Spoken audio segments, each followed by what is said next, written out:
What's up, motherfuckers? Welcome back to another episode of the Lowlife motherfucking Chopper Podcast. What's up, you geezers?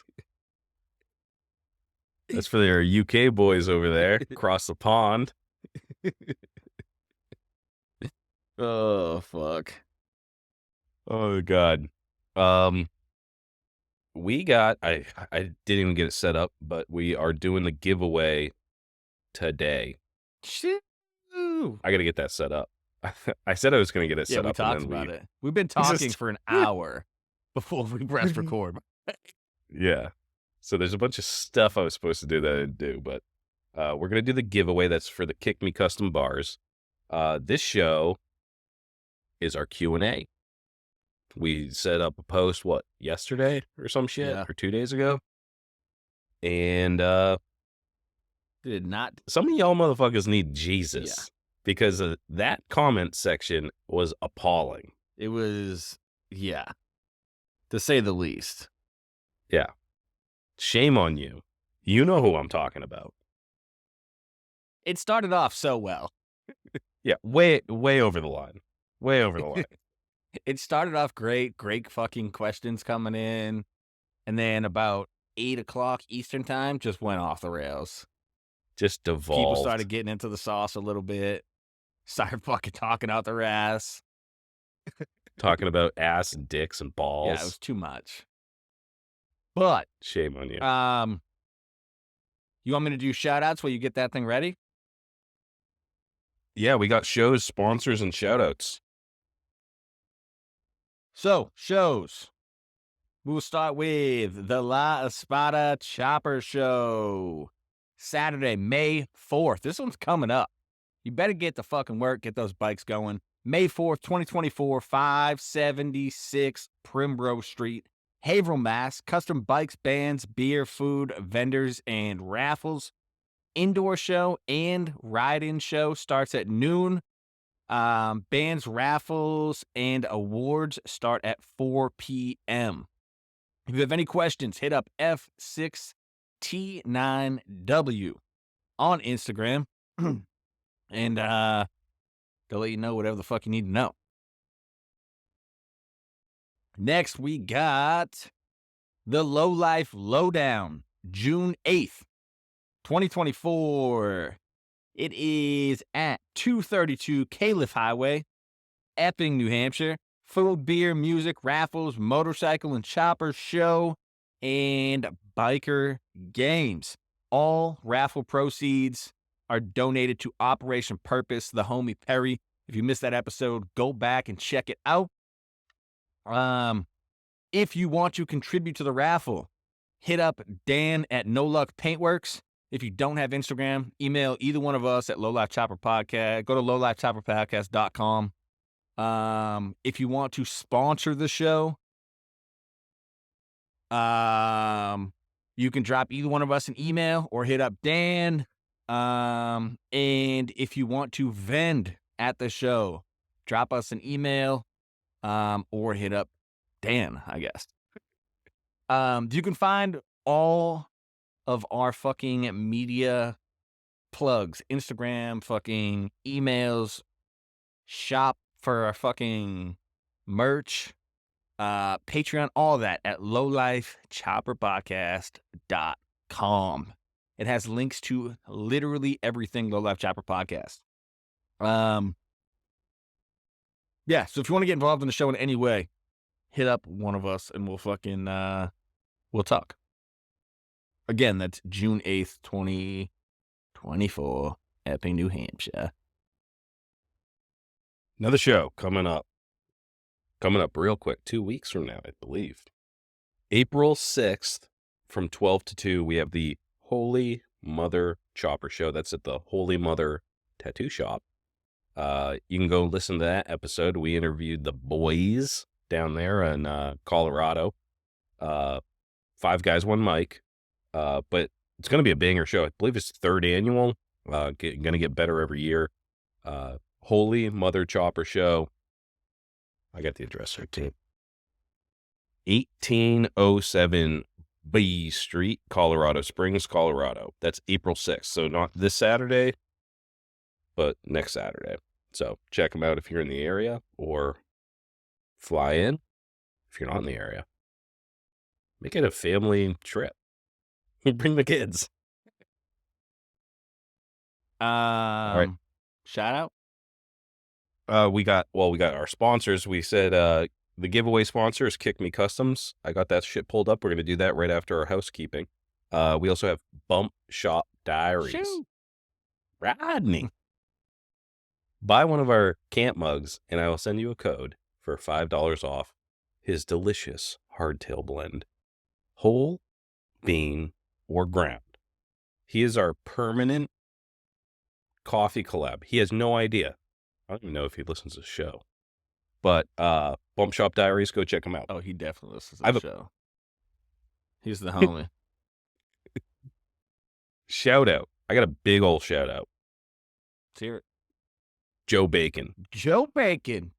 My boy. He's not all heroes wear capes. Actually, I don't know Joe, but he reached out to me on email, and he was like, bro, I got all those old episodes in this like weird podcast app, and I had been trying to get it from, I have an Apple phone, I'm an Apple guy, I got an Apple shit, and they do not make it easy to access those files, and it's a fucking labor of love to find the files, rename them, download them to your computer, and all that shit. Homie, Mr. Bacon, was like, I can just, let me try to figure it out, and he started downloading them. He set up like an FTP site, so he can just drop them over there, and then I can upload them to my computer, and he's going through it, and it's not just like click, drag, put it over and drop it. Like, you need to listen to what the fuck it is. He's trying to get the right episode numbers and all that shit. That is a huge weight off our shoulders. So Joe, I dedicate this podcast to you, man. Thank you. Hell of a shout out. Thank you, Joe. Do you have any? Shout out to Sled Till Dead. Been talking to him for a while now. He's building a shovel using that same hardtail that I'm using on my shovel. He has been putting in that motherfucking work. This is the proper chopper of 2024. This thing is so fucking clean. Nice, slim lines. Just what you think about when you think about like a skinny chop. The thing's fucking super dope. Check him out on Instagram, Sled Till Dead. All right. Are we ready? All right, guys. Sorry. This is terrible podcasting, I'm sure. But I just got a new computer because mine shit the bed last week, and I just barely got that fucking episode done. And I have all sorts of permission issues, and I can't like share my screen unless I allow stuff. And it came down to the wire. Even to get the show launched tonight, I had to like set up my fucking email and shit. So yeah, I think I got it. Hold on. Uno momento. Shoot. All right. You see it? Yeah, the beard is looking crisp, by the way. Did you get that thing trimmed up? I trimmed it myself. It looks nice, bro. But thank you. Thank you. Yeah, every once in a while I do a little groundskeeping, you know what I mean? All right. Can you see the spinner? Oh yeah. Okay. You want to do a countdown, or just say spin that wheel? Spin that wheel.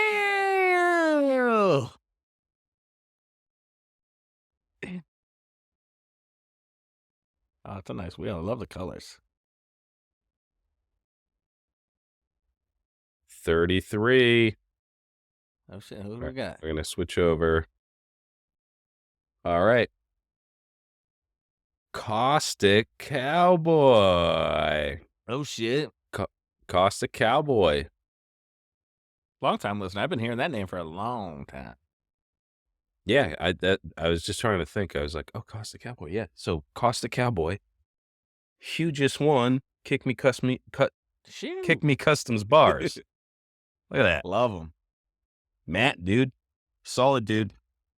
Hit me up. Hit up the page. Hit us up however you know how to get a hold of us. Give me that Addy. I'll send these motherfuckers out. Give me that Eddie, daddy. Yeah. Yeah, actually, I have a bit of a conundrum. Uh-oh. Our listener, our patron from last month, has not come forward to claim his prize. Oh, shit. It's been a month. Who was it? Rusty Luker. Dang, Rusty Luker. Listen, So Rusty, this is your last fucking chance, bro. well, I reached out to him on Patreon. I reached out to him on his email, and I haven't heard back. So Rusty Luker, if you're listening to me now, maybe you missed that episode.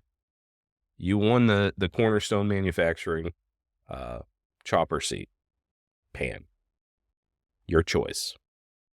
So get at me, come bud. on. Because there's got to be a timeline. I can't just have this shit sitting around, right? Yeah, I mean, you would think. A month is a long time.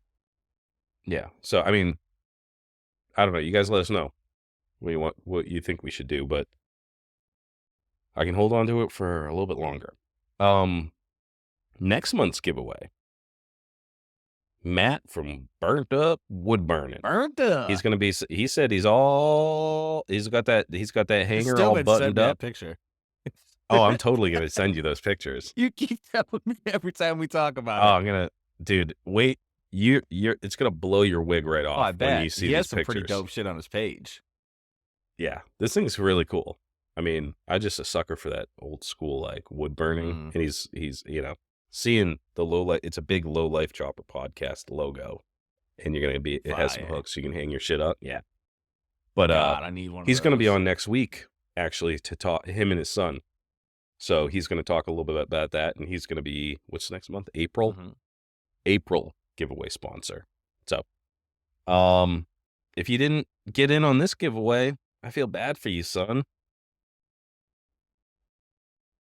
But you can always get on next giveaway. I mean, we do giveaways every month. I thought you were gonna. So there's always next. I thought you were gonna put a second hook to that or something. Drop another I bar. was trying to think of what would rhyme, but couldn't.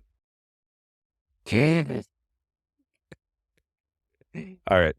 I think that's it for housekeeping, right? I think so. Time for that right, I motherfucking think we Q&A. We got this motherfucker. This Q&A, by the way, is sponsored by Modelo.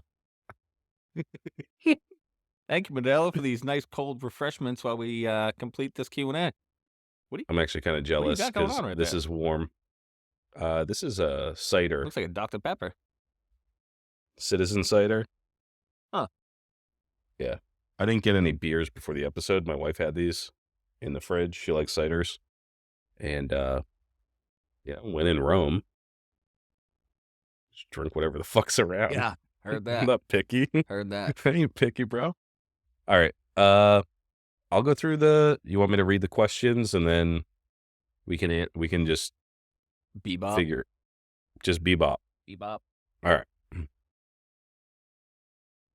First one is our meme overlord and longtime listener, Pizza Overlord. I haven't heard from him in a while. He's been quiet. Yeah, he's been doing his own thing. Glad to see him back on I'd the like radar. to get some LCP memes going again. I want to be incorporated into those memes. It's been a bit. Yeah. Let us know, Pizza. I'm assuming your first name's Pizza, last name Overlord. All right, but he has two questions. When are we going to get an end of season Low Life show as well? Let's take that one first. You're talking about like a chopper show? Like the Low Life Lowdown, yeah, but so at the end of the season? Yeah, I guess Low Life Lowdown's like peak season, right? June 8th. End of season would be fall, right? I mean, we do the Chop Luck. That's in November or whatever. Yeah. It would be cool if we did the Low Life Lowdown and then a end of season swap meet. I'd be down for that. That would be cool. Like in the fall? A good old swap meet. Hey, don't have to twist my arm, buddy. I'd love a swap meet. Old swapping of the meat. We could do, maybe we could do like something like the Chop Luck swap meet or something like that too. Mm. Bring a bunch of parts and eat some food. That'd be dope. Get your hands all fucking nasty looking at old parts, and then go and eat with your Eat some hands. finger sangies while you fucking Yeah. sort through parts. Hey, that's not a bad idea. We did talk about this last year. Remember, we were going to do a second show last year. Yeah. Yeah. The only problem is when you start doing shows, you got to book everything in the beginning of the year, like this time.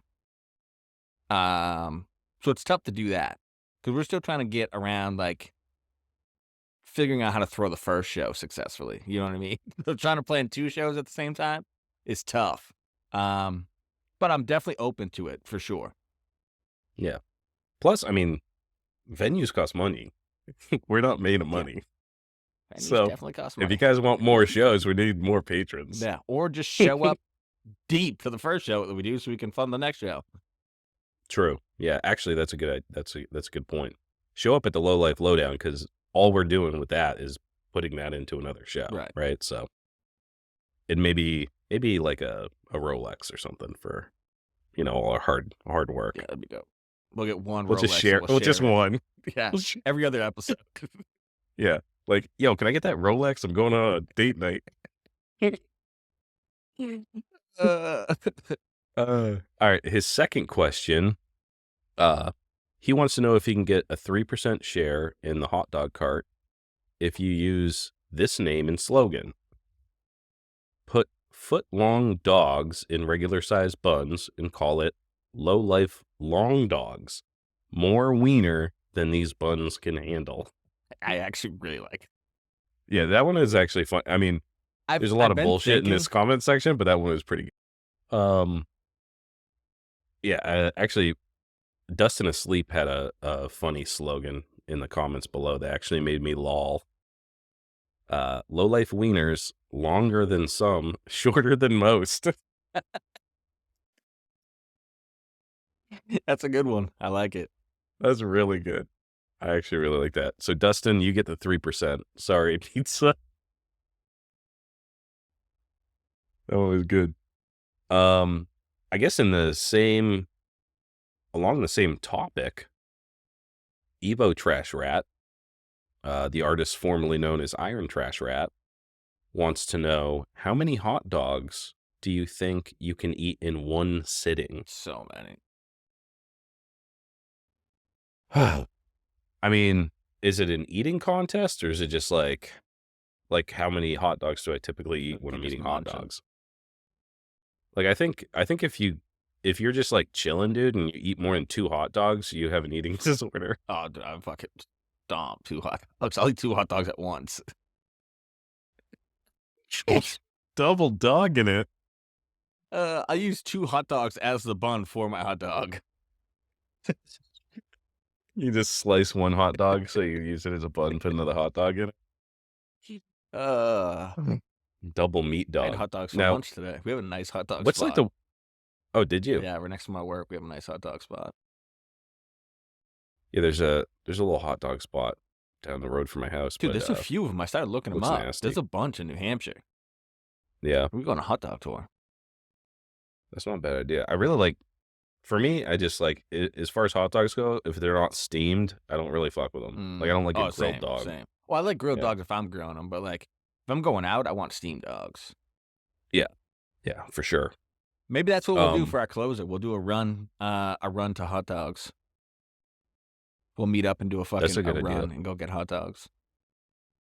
I like that. That would be dope. Yeah. There needs to be more runs. How many, I guess, the Nathan's hot dog eating contest, those dudes eat like what, 40? So many. 50? So many. I can't eat a lot of hot dogs. Really? I can't eat a lot of hot dogs, dude. If I go to like a hot dog spot and like they're legit hot dogs, I'm getting 3 hot dogs. 100%. 3 hot dogs. 3 hot dogs. Yeah, I guess. Sometimes 4. Yeah. Get 2 chili dogs, 2 regulars with all the fixings on them. I'm actually not a huge fan of the chili dogs. It gets too sloppy. Oh my God, I love chili dogs. That's my favorite. I like the portability of a hot dog. I like the steamed dog, minimal condiments. Oh no, you I got to put usually all the do. condiments. No, I do just onions and mustard and some relish, a little sweet. But then you want to walk around with it. If you have a chili dog, dude, you're at like the Well, I'm saying when fucking you go into fair like or a hot something. dog place. You know what I mean? Like when you're Yeah. sitting Oh yeah. down, If you're I get you can like tuck the napkin into your shirt I'm getting and two just go chili fucking dogs. I'm nuts. eating it with a fork. I don't care what anybody Yeah. says. Eating it with a fork, and then I'm getting 2 regular dogs. And the way I like to do my dogs is I put relish in the bun, and then I put jalapenos on top of that, and then I put so the bottom is regular relish, jalapenos on top of that, and then Chicago relish, which is like all kinds. It Ooh, has like pickles and onions and mustard and all that shit mixed in it. Put I that like in, that. and then onions, then the dog, then mustard. That's a sloppy Dude, jalopy, it's bro. so Ma'am. good. So good. That's what I had today for lunch. It was fire. Dude, that sounds pretty good. Yeah. I think the other thing is too is I was thinking about like chili dog. They usually just put like basically like chili sauce. It's just like wet meat on it. Mm. But like if you have a really good chili on a hot dog, like Oh, it's so if you fucking good. made a chili, like that tastes way better. Yeah. That's why I like going to hot dog spots, because they got like legit chili. It's got like the meat Yeah. and the beans and all that, and then you put the Yeah. onions on top of that. I don't like the cheese on top of it though. Don't be putting fucking nacho cheese on my hot dog. I don't want that. Like the liquid cheese? Yeah, that's like what they do on I like hate that chili shit. dogs. You put the liquid cheese on top. No, I fucking no. hate What that. the fuck? Yeah, What like what if are we you're at doing? 7-Eleven Yeah. and you hit the little button and like that greasy little fucking diarrhea comes out, and then Yeah. you hit the cheese button and that fucking drips all. Yeah, That's I'm all set. every one of you kings deserve better than that. Yeah. Do not fucking eat that bullshit, dude. It's not good. But like a good chili, chili is my favorite food, Same. by the way. So like, if you have a good chili, I'm there. Yeah. So as many as I could eat, I'd probably start getting pretty full around 5 or 6. Yeah. Oh, Like, for and that's sure. if it's late night and I'm like browning out and drunk, like I'll probably eat like 6 or 7. Yeah. Sloppily 5 or over 6, the I'm gonna sink. start like not feeling good about my decisions in life. Yeah, you're physically gonna start Yeah. feeling But if ill, I'm going like, out you're for gonna hot dogs, puke. I'm probably getting 4. Yeah, if it's like a treat, like if you're like, we're doing hot dogs tonight and you're going out to a spot, Yeah. probably pig out and get 4. Yeah. That seems reasonable. It's definitely a beast decision, but it's still my decision. Yeah. All right, next one, I actually did give this one a little bit of a think. And it's kind of a math problem. Uh-oh. So you might want to break out your what is that? The grid paper. If you had, this is Wigwam Motors. Oh, boy. If you had 24 hours to drink 30 beers, cans or bottles, what would you choose and what's your strategy? Also, I just want to say this. I've done this multiple times. Like, not trying to, like, I gotta finish this 30 rack. At Deadbeat, like, back in the day, that was the thing. Drinking a 30 rack a day. And Yeah, it's pretty I've easy. definitely done this. Yeah. Pretty easy. Yeah. I mean, well, so you got to think like, are you staying up for 24 hours? Because that's an easy strategy. Yeah. You know what I mean? Even because, like, when you go to a place like Deadbeat, you're not sleeping in usually because you're not comfortable. You know what I mean? So you're up at Yeah. like 6:37. And what do we do at Deadbeat? We wake up and we crack open beer. Okay, so you start drinking at 7 a.m. and you just keep, and you're like, here's the thing too, is like when you're longevity, you're at Deadbeat, you're not just waking up and pounding beers. You want to average a solid 2 beers an hour. You know what I mean? 1 to 2 beers an hour. Easy peasy. That's so easy to do. Yeah.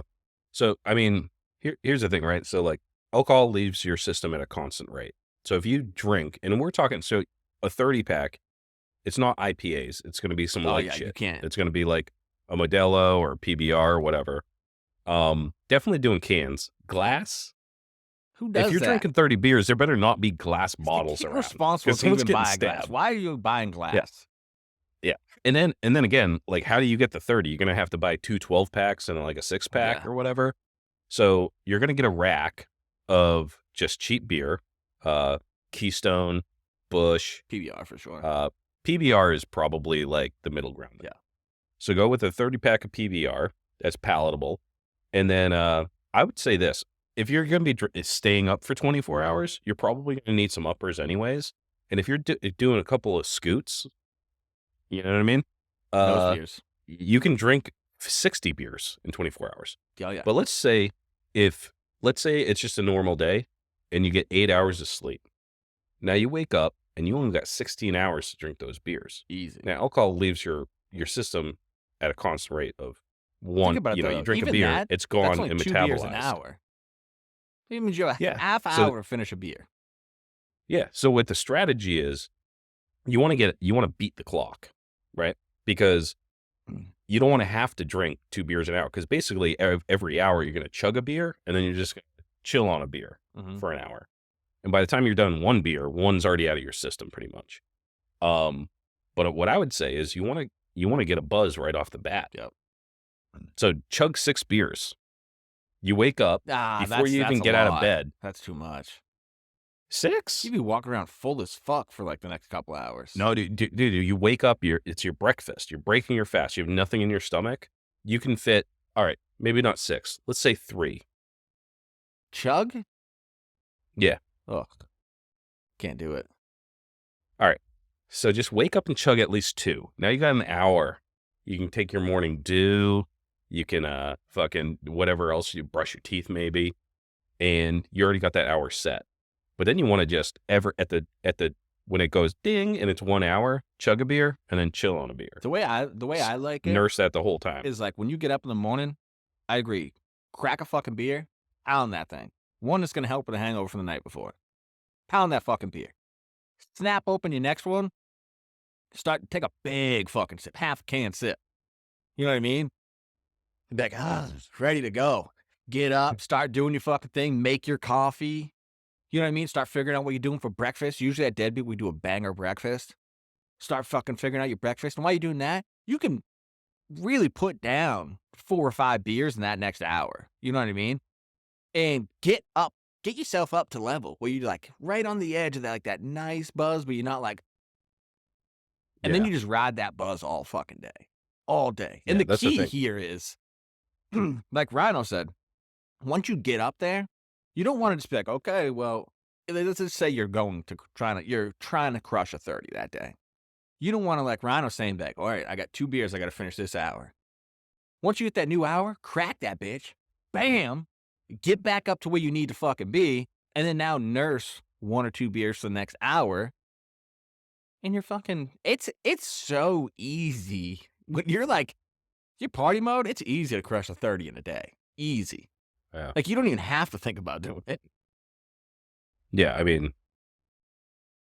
that's just, I mean, if I go to a place and I'm going to be there for, like, if I go camping or whatever, I'm bringing a 30-pack. Yeah. I'm not going back out for beer. No. So I remember like, we've showed up to Deadbeat Friday night, late, 7 o'clock, with 4 30 racks.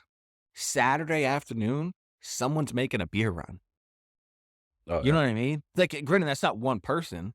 That's 4 or 5 guys, maybe 6 guys, crush 4 30 racks in fucking less than 24 hours. Like, it's super easy to do when that's, like, the mindset for the weekend. Yeah. And I mean, that's what I do whenever I go anywhere is like, you want to get a buzz going and then just maintain that buzz. And when it's you don't want want to get sloppy drunk, you know what I mean? When it's hot out, forget about it. Oh, yeah. That's how you stay hydrated. You want to drink beers. Oh, yeah. Yeah, I don't want fucking water, dude. If I'm chilling out and it's, like, nice and hot, you got bikes everywhere. I never knew the people water smoking thing. bats. I never knew about the water thing. People What bring, water like, a thing? gallon of water on, like, when they're going to drink for the weekend. I never knew about that. Yeah. Bush League, dude. Never heard about it. Grease is the one who turned me on. He's like, hey, you got to bring a gallon of water so you can stay hydrated so you don't get super hungover. Here's the thing. Yeah. Your boy, proud Irishman, I don't get hangovers, son. Unless I crush a bottle of JMO, I'm not getting a hangover. I'll drink that 30-pack on Saturday, and Sunday I'm waking up fine. I'm not hungover. I'll tell you what, like, if you don't smoke cigarettes and you don't do hard alcohol, you're not gonna get a hangover. Like if you start doing hard alcohol and you're ripping like 3 packs of butts at night, you're gonna wake up feeling like shit. I think the butts are probably worse Oh, than your the throat is alcohol. fucking mangled. Well, just like your headaches, you know what I mean? Like I've smoked like 3 packs of butts in a night out, you know Oh, what I mean? easy. You wake up, you feel like absolute shit. But it doesn't happen if you don't smoke and if you're just like popping some zins. Love them. The Yeah, and then be Zinchinos. reasonable. You know, you can drink hard liquor and not be fucked up. Like you just can't overdo it. And by the way, I can't, though. no, dude, like if you can do like a shot and a beer. You know what I mean? But you have to call it quits after that. You can't do like 6 shots and 6 Well, beers. who does that? Some people. I can't. Here's the thing, too, is like I'm not even a drinker. At home, I don't really drink. I'll drink when I'm doing the podcast, or like when the boys come over and doing the garage night, I'll drink a couple of beers. But that's it. Like I'm not drinking after work. I'm not doing any of that. Like once in a while, if it's hot out, I'll make a nice whiskey ginger or something. Or if I'm working on the bike, I'll drink a couple beers, but that's it. But when it's fucking time to drink, your boy gets it in. If we open a bottle of whiskey, we're finishing the bottle of whiskey. Yeah. Yeah, you know what though? I talk a big game, but I usually overdo it on the hard alcohol, especially if it's someone breaks it out and they're like, "Yeah, it's tough. take a swig." Because it's like, when have you ever It's seen hard to say no somebody, to. especially a deadbeat, when have you seen somebody crack open a bottle of whiskey and be like, all right, and they pass it around, and once it gets back to them, they put the cap on it and put it away? Oh yeah. Nah, they take a swig and pass it back Yeah. around. Yeah, I remember one of the first deadbeats I went to. I was riding there solo, and I was going down that shitty fucking dirt road. It was at Fiddlehead, and 2 dudes stopped me to give me a bottle of bourbon while I was still on my bike, entering the campground. And I was like, it was good shit too. It was like Basil Hayden's or something. Damn. Yeah, I was like, fuck yeah, dude. But yeah, 30 in 24 hours. Easy peasy. If I was staying up for 24 Some hours, rookie numbers. it's beer an hour pretty much, and then, chug 6 and you're done. Yeah. So, And I think everybody should. I just want to say, like, go drink on record, 30 like, beers. you could do 30 beers in a day and not be fucked up. Yeah. Very Yeah, easily. for sure. So if you haven't done it, do it. Yeah. And if you haven't done it, you're not having a good enough time with your friends. Get new friends. Yeah, next time we hang out, guys, if anybody wants to go 30 for 30 with me. You don't want to do that right. If If I it don't is- drink that 30 by noon, bro. I've seen this man crush a 12-pack while we're just sitting in the garage hanging out. Yeah. You know how I get when I drink. All right, we got 208 Islander. For someone who is somewhat mechanical, how hard is it to change out fork oil? And do I need any special tools to do so? And, double question. shit. And are you going to the party at the Pen in Boise? Boise, Idaho? Is that Idaho? Yeah. Yeah, probably. I don't think this year I'm going to be able to make it out there. It looks like a cool show. As far as the oil and fork tubes, here's what I'm going to say. Don't change it. I don't change it. Okay? Here's what I do is when it comes down to time where it's like, okay, it's been 3 years. That shit's probably no more fucking velocity in that oil. I'm just rebuilding the whole fucking fork. I'm rebuilding the lowers. The rebuild kit is like fucking $13. Rip the lowers off, replace all your gaskets, replace your oil, and it takes like fucking 25 minutes once you know how to do it. Yeah, so how hard is it? Change fork oil? That's easy as fuck. Very easy. Because there's just there's usually a drain hole at the bottom. Unless you weld it and And plug then it. you just, yeah, true. But if it's just like, most of them, if you're just changing it, you just have to take the top cap off and drains at the bottom, pump it out, put some more oil in it. If you're doing a rebuild, it's not hard and you don't need any specialty tools except for Piece of PVC. a length of PVC. Right here. This is all you need right Yeah. here, son. Yeah. Something like that, only you want the end to be cut at a 90-degree angle, Not not like a this. 35-degree. And you probably want to clean that shit up. Yeah, just maybe sand those little bits off. That's probably why mine's leaking a little bit. Look, it's shaped like a fucking half moon. But yeah, son, this is all you need right here. This right here will work. This gets your fucking shit, all your seals pounded down inside. Look at that. I found this outside in the woods Yeah. of my house, by the way. Jesus Christ. Was it already cut? Yeah. I think it used to be for Even like bother I think it cutting used it? to be for like a bird feeder or something. Jesus Christ, dude. Yeah, I got a link just like hanging up on the wall. It's one of those specialty tools. Like it works perfectly fine. What is it? It's like an inch and a half Yep. PVC or something. Yep. Fits perfectly for a 39 millimeter front end. But just measure it if it's a different style. But I would never change the fork oil unless I was rebuilding the forks too. Yeah. Which I think that if you have an old bike, you should do that. Yeah, it's so cheap and it's easy. Yeah. Yeah, because basically you just take everything. I mean, you take everything apart. You don't need everybody has a humongous crescent wrench to get like the top cap off. Everybody has a screwdriver to take out any pins or whatever. And then the rest of it's all manual. You just slam that bitch apart Yep. and then slam it back in with that PVC. And there's a million videos on YouTube on how to do it. It's super easy to do.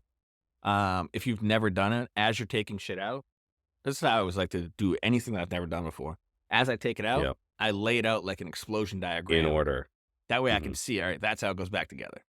And Yeah, you don't even need a video to show you how to do that. It's so You just, easy.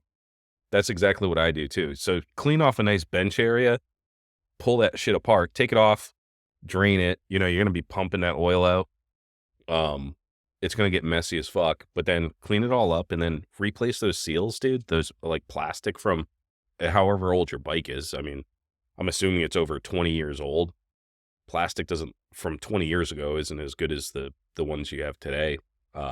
Super short money for fork oil and a rebuild kit. So yeah, definitely do that. And then never worry about it ever again. Yeah.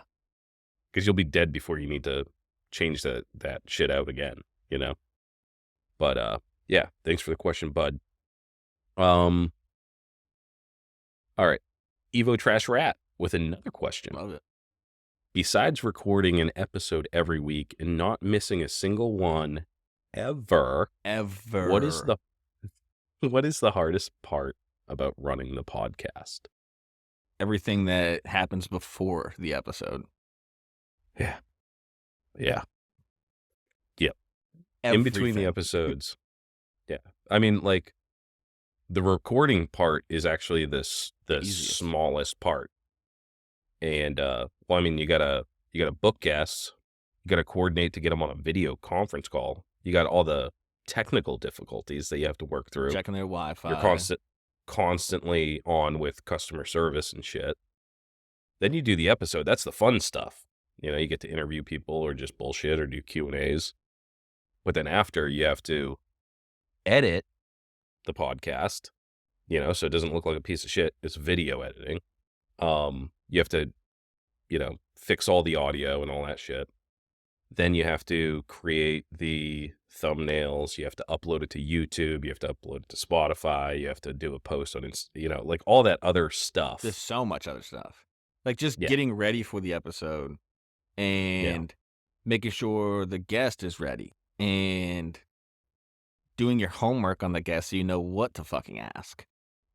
True. Yeah. Being in the mindset to even record the fucking episode. There's days like today, I'm fucking exhausted. My daughter had fucking nightmares all last night, and I slept for an hour and a half, and then worked all day, came home, and now I'm doing the podcast. You know what I mean? It's like some days you do not want to do it. Some weeks you're like, what the fuck? Those are the hard things that nobody tells you about when you start a podcast. Is doing the podcast is titties. Like getting on here talking. Anybody can do this. You're literally just talking. But it's all the shit that goes on the other half before and after that is like mentally fucking draining. It's none of it's fun either. And it's like sometimes bullshitting and shit. This is fun. Like think about it like this. Like how many times have you come home from work and you're like, all right, I got some shit I got to do on the chopper. And you get home from work and you're like, I'm just not fucking into it. Like I don't fucking care about choppers right now. I don't care about working on that fucking piece of shit. I just want to go home and relax. It's that same way doing this. Sometimes I don't fucking want to talk about choppers. You know what I mean? But it's like, sometimes you just gotta. And it's Yeah. tough. And then, like, when you start getting to all the other shit of, like, the random people that just, like, take any extra time of their day to, like, hate and talk shit about what you're doing for no fucking reason, it's a little aggravating. You know what I mean? And, like, Yeah. planning shows that are gonna be cool, that, like, people actually wanna fucking come to. Um, it's I don't know. It's a lot. It's a lot of Yeah. fucking work. It's way more work than I thought it was, and also, like, the video element adds a lot to Oh, that, so like, much. doing the audio, uh, that would be pretty easy, but the video is a whole new thing. Well, the audio But, is just like it's you're pretty much gonna be like, "Well, it recorded pretty fucking good.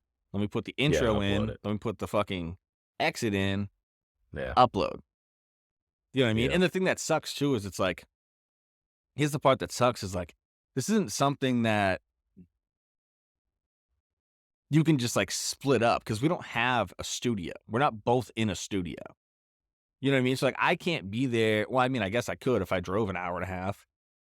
I can't be there while Rhino's editing the fucking podcast. I came back, "Oh, yeah, let's fucking remember we have to fix this," or like, "Hey, do you want me to do this part?" So it's like, it kinda sucks, dude. yeah. But, the thing is, like, for all the work, like, what you get out of it, It's it's just dope. like yeah, it's just to me, it's worth all the effort every week and all the stress and stuff because, well, we get to meet people from all the and I talk to people all day long from all over the place, because of the podcast. Mm, And that's awesome. I met all sorts of awesome people that, I'm always surprised when I talk to someone that I'm a fan of. Like, I'm a fan of their work, and they're like, "Oh, I'm a fan of you." Like, they like yeah. us. And I'm like, "What the fuck?" Yeah, yeah. I kinda have that, like, I'm still, like, fanboying out a little bit, Yeah. But, that's the cool thing about it is, like, I think it's important to have media about this stuff, Yeah. to talk about it, to help people that are into it. Because when I was coming up, I didn't have any of that. There wasn't someone that would talk to me about choppers and shit every week. Um, so yeah, I think it's definitely worth all the effort, and, I'm not sour about it either. What Like, the I do it because I love to do it. That's what I was gonna say is, like, the thing that makes it is, like, I'll never lie to anybody, like, we've had so many people hit us up over the past 5 years and be like, "Hey, what do I need to do to start a podcast?" I'll tell anybody, I don't give a fuck. You know what I mean? I'll tell you every single fucking thing that we do. Doesn't you know what I mean? Start a podcast. But it's like, if you don't have, like, the utmost respect and love and drive for choppers, if this isn't truly who you are, you'll never last with a chopper podcast. It's easy to talk about to have a podcast where you touch, like, a bunch of different subjects or, like, there's a lot like, I listen to a lot of, like, street racing podcasts, stuff about, like, building cars. And that's easy because they're not locked into one fucking thing. They're not locked into, like, we only talk about Camaros here. You know what I mean? Or we only talk about V8s on this podcast. When you're locked into a show like what we have, where we only talk about choppers. I mean, we talk about other stupid shit like hot dogs and food and chickens. But when like the main story of our podcast is choppers, you have to have a love for it. It has to be who you are. Because it's the same as like building a chopper. There's gonna be times where it fucking sucks. Where you're so done of like everything you do breaking. Or every time you try to go ride with your friends, you break down. You know what I mean? Like that heartache. But it's when you get past that, when you get like the joy of like, yes, this fucking shit worked. And for us, it's like, yes, that fucking episode's out. And people are blowing up the inbox on Friday, like, yo, this episode's dope. I didn't know this is how you do that. Or I never heard about this dude before. Fucking sick. Like that's when we get to repay. Like that's when we collect our payment for all the bullshit we have to do during the week. Yeah. Yeah, and by the way, just another thing, just there's another set of bills that we pay. Like, I Yeah. manage my household bills, and then there's podcast bills that we pay, Well, I think that's the other thing that a lot and of people don't understand is like, you can just, you can do a podcast like how we used to do it, where it's the bare minimum of everything. And not saying the show yeah, wasn't good before, Like we had, but it was like a one-time purchase of the editing software. It was a one-time purchase of the laptops. But it's like now when you start doing it for this long, and then when you break us into video like what Rhino did and get on YouTube, it's like now you're a podcast, you're a YouTube channel, and you have to pay every month to make those thumbnails. You have to pay every month to edit the fucking videos. You know what I mean? You have to pay every month for fucking 5G Wi-Fi. So it's like there's so much shit that goes into it when you try to make the show better. The more high quality that you want, the better you want the show, the more fucking bills there are. Right. Right. And we've tried new things, like merchandise and things like that. And, it's all fun because it's like, you know, I wouldn't have it any. I'm so glad for the opportunity. I'm so glad that people actually listen to us. I'm so glad that people are like stoked, because I needed it too. Like I came from a place where I didn't host the show. I listened for 5 fucking years, and I needed that shit on Friday. You know what I That's mean? still so wild for me to think of. It was like, that's such a weird thing, right? Like that doesn't happen to many people. Like a show that Yeah. like you were like a loyal listener. Like you listened every fucking Friday. You were at Oh all yeah. the shows we were at, always hanging out with us. So Yeah. it's weird that like you just came on and just like absolutely crushed it. It was like you had like a checklist. If I ever get the opportunity. Well, dude, I was like, I'm an expert on LCP, Yeah. But yeah, dude, the hardest thing about and I'd highly recommend if you guys are thinking, if anybody out there is thinking about doing a podcast, go and do it. You know what I mean? Like, it's got to be. The only thing is, it has to be consistent. It's got If I don't listen to any podcast that doesn't come out on a specific day and time, I don't listen to it. I've I need it. listened to podcasts that would come out like every Monday or every Thursday. And then they're like, would start getting spotty. I just stopped listening to it. Cause I'm Yeah. a man of like habit. You know what I mean? So it's like, I need to know like, okay, Monday I listen to this. Tuesday I listen to this. And it's like, Yeah. if I just have to guess when you're dropping some shit, I'm not interested anymore. Yeah. Well, it definitely makes it harder. And I will say that, like, Big Truth podcast, Crazy Gentleman podcast, and Danger Dan, they don't have necessarily a very fixed schedule or whatever. But they're consistent. But they consistently put out new content, and the content they put out is good enough that you don't mind waiting for it. Yeah. You know what I mean? But I think it's important, like definitely for us to be like, I don't know what would happen. Like my podcast, my computer was shitting the bed while I was editing last week's episode, and I was like panicking.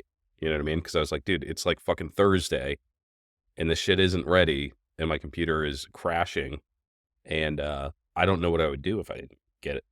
If it didn't drop on Friday, dude. The shit hits the fan. Yeah, I don't know what I would do. Remember, there was a couple episodes where like they came out later on Friday, like 10 a.m., and people lost their fucking minds, dude. You would have thought, Yeah, well, we got people in Australia, all across the globe listening to it. Yeah. So like, I have it drop at 12 a.m. Friday morning Eastern time. So by the time I'm waking up, people across the pond have already listened to it. You know what I mean? Yeah. So they're the first to know. They're like, hey, something's up. But yeah, hopefully got the new Pute. It's a lot more powerful. So hopefully it can handle all this content that we're putting out. That's the other thing too, though, is just things that are hard.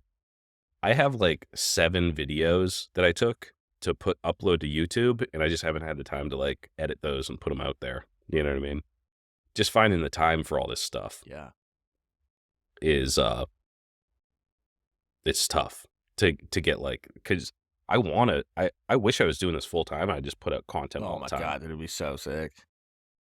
Yeah, but it's a lot of work.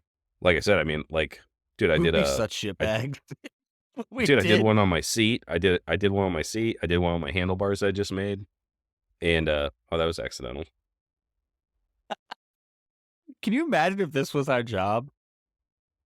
That'd be amazing. If we were at a We definitely studio need every a day, studio. we'd be fucked, dude.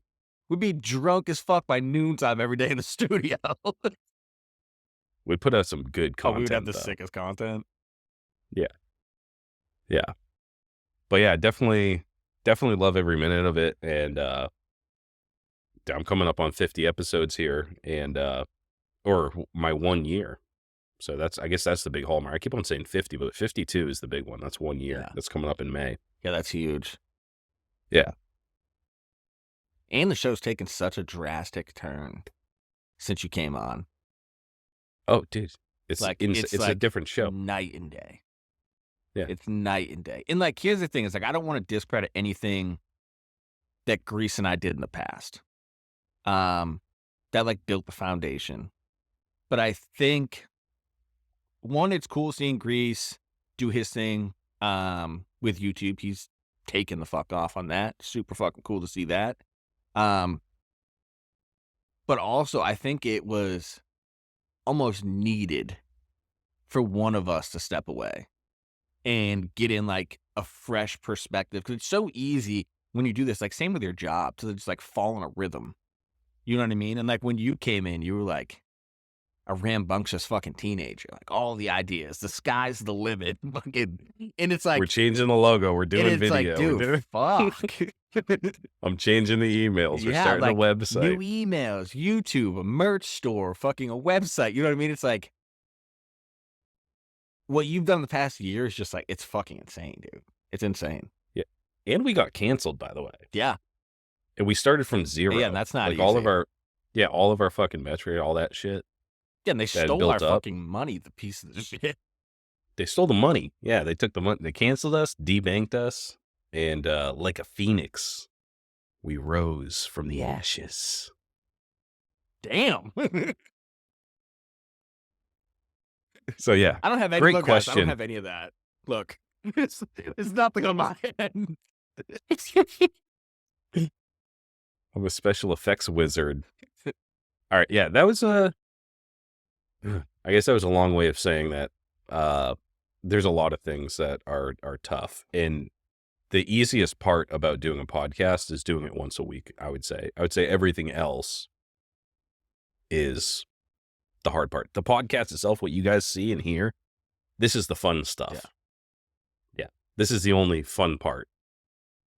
All right. All right. We got Fat Casket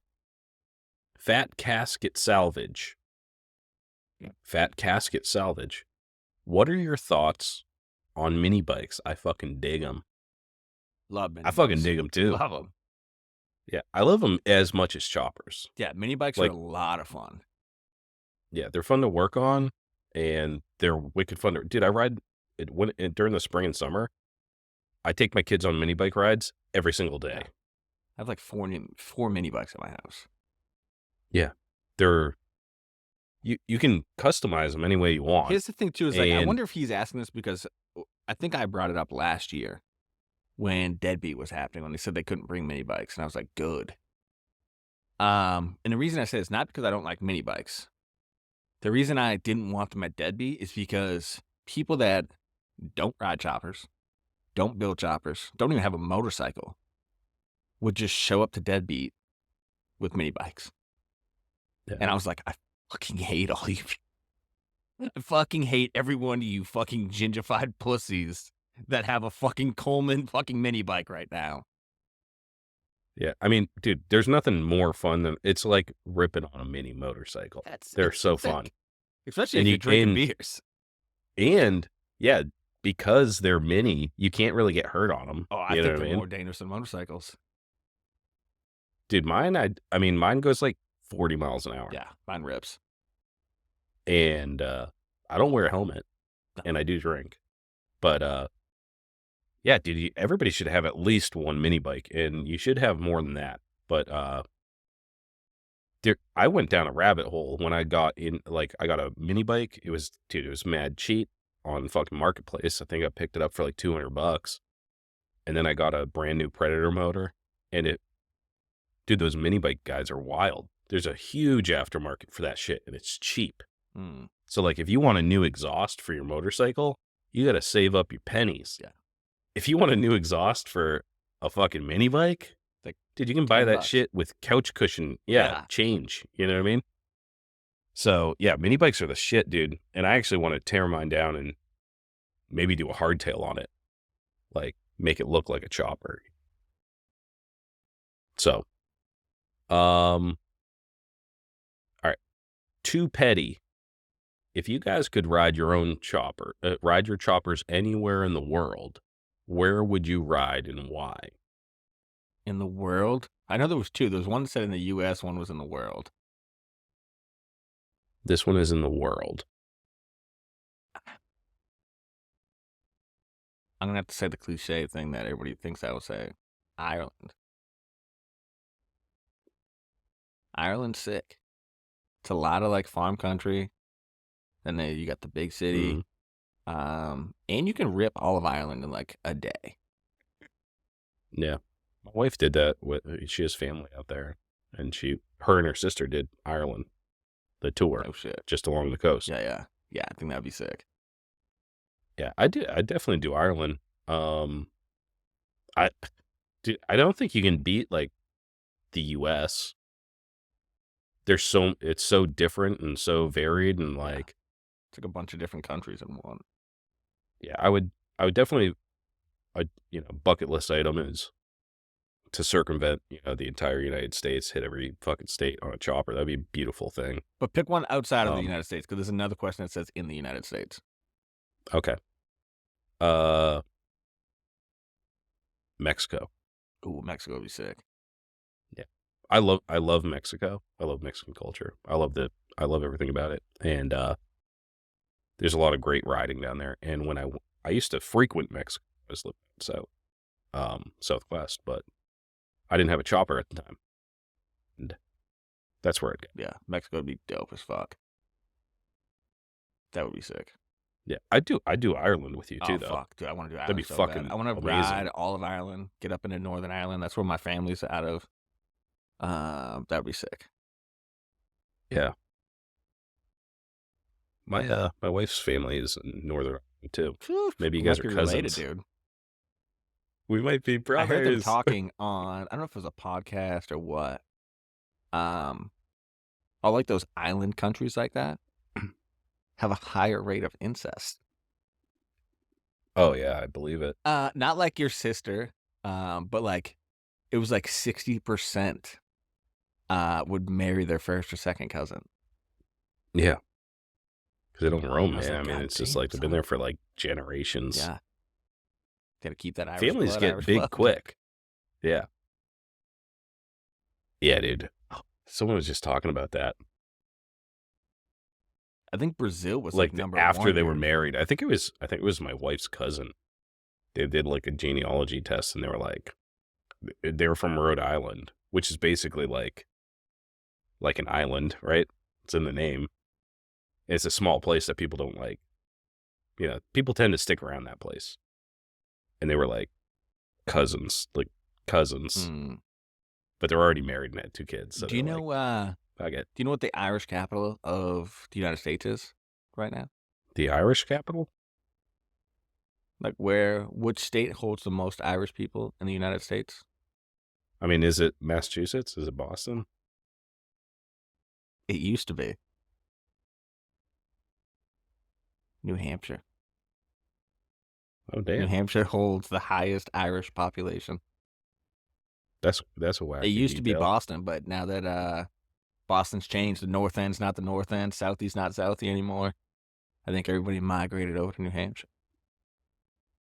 Good. We'll take them. We'll take your sick, your hungry, your huddled masses. You're Irish. Yeah, I'll take some Irish, dude. I love the Irish. Yeah, love them. I think I must be a little bit Irish. Gotta be. Anybody that has a good work ethic, I'm like, you're probably Irish. Yeah. Or has the gene.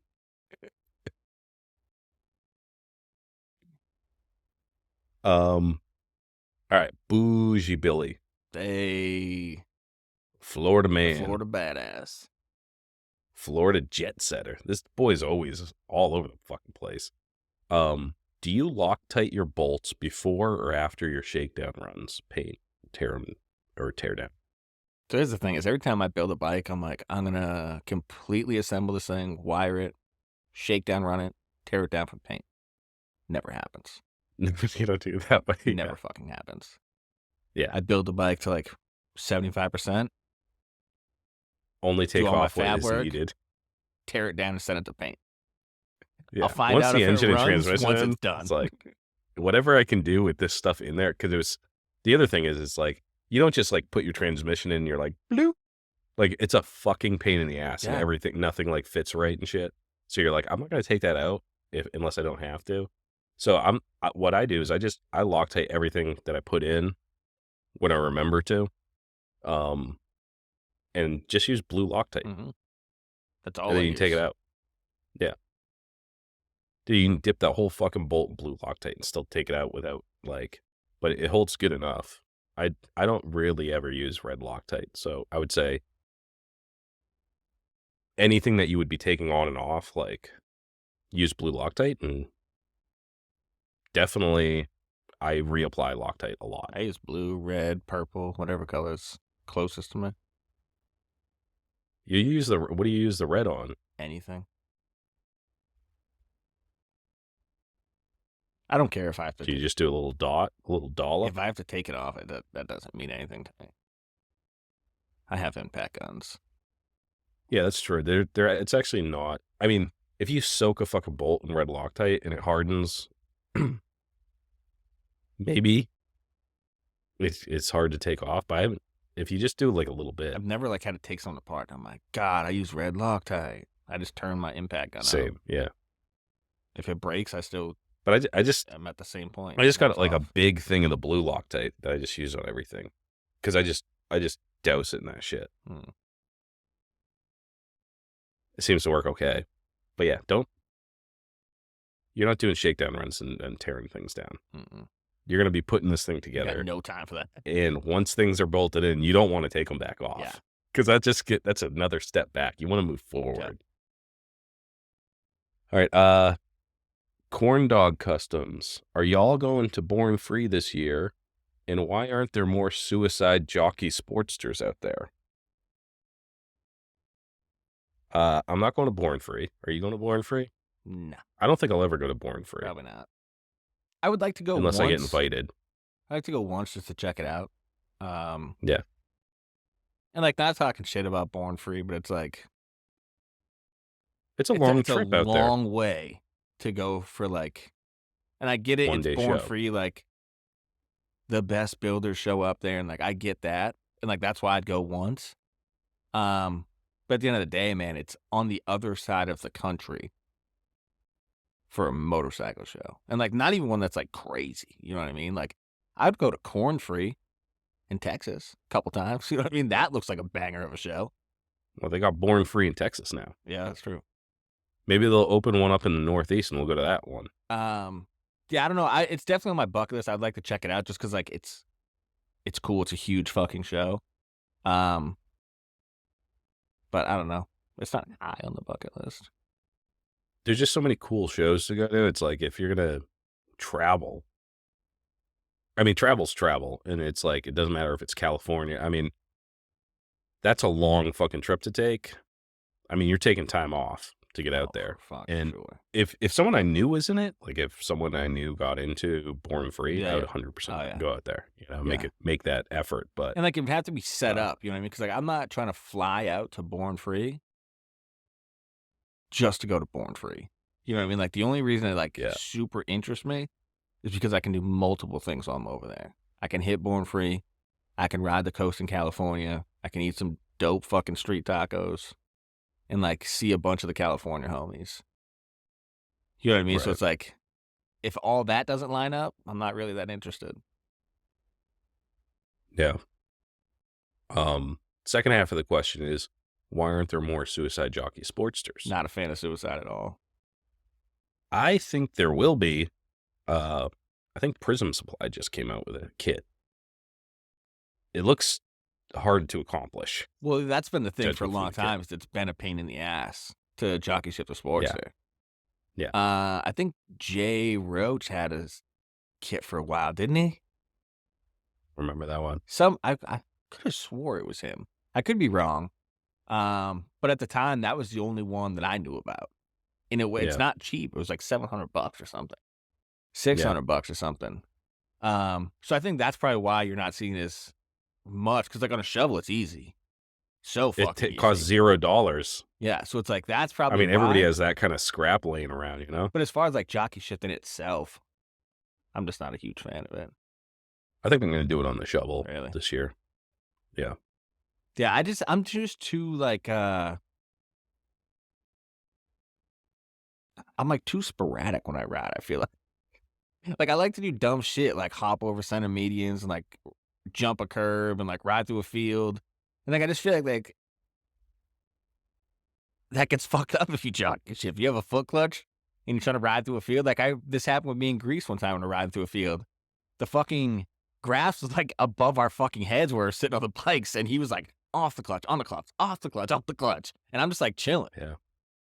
So that's the only Yeah. reason I've never done it. It's just like I like doing dumb shit and like riding like I'm on a pedal bike. So Yeah. And if you've ever ridden with Grease, dude, he does some sketchy ass shit, dude. With that.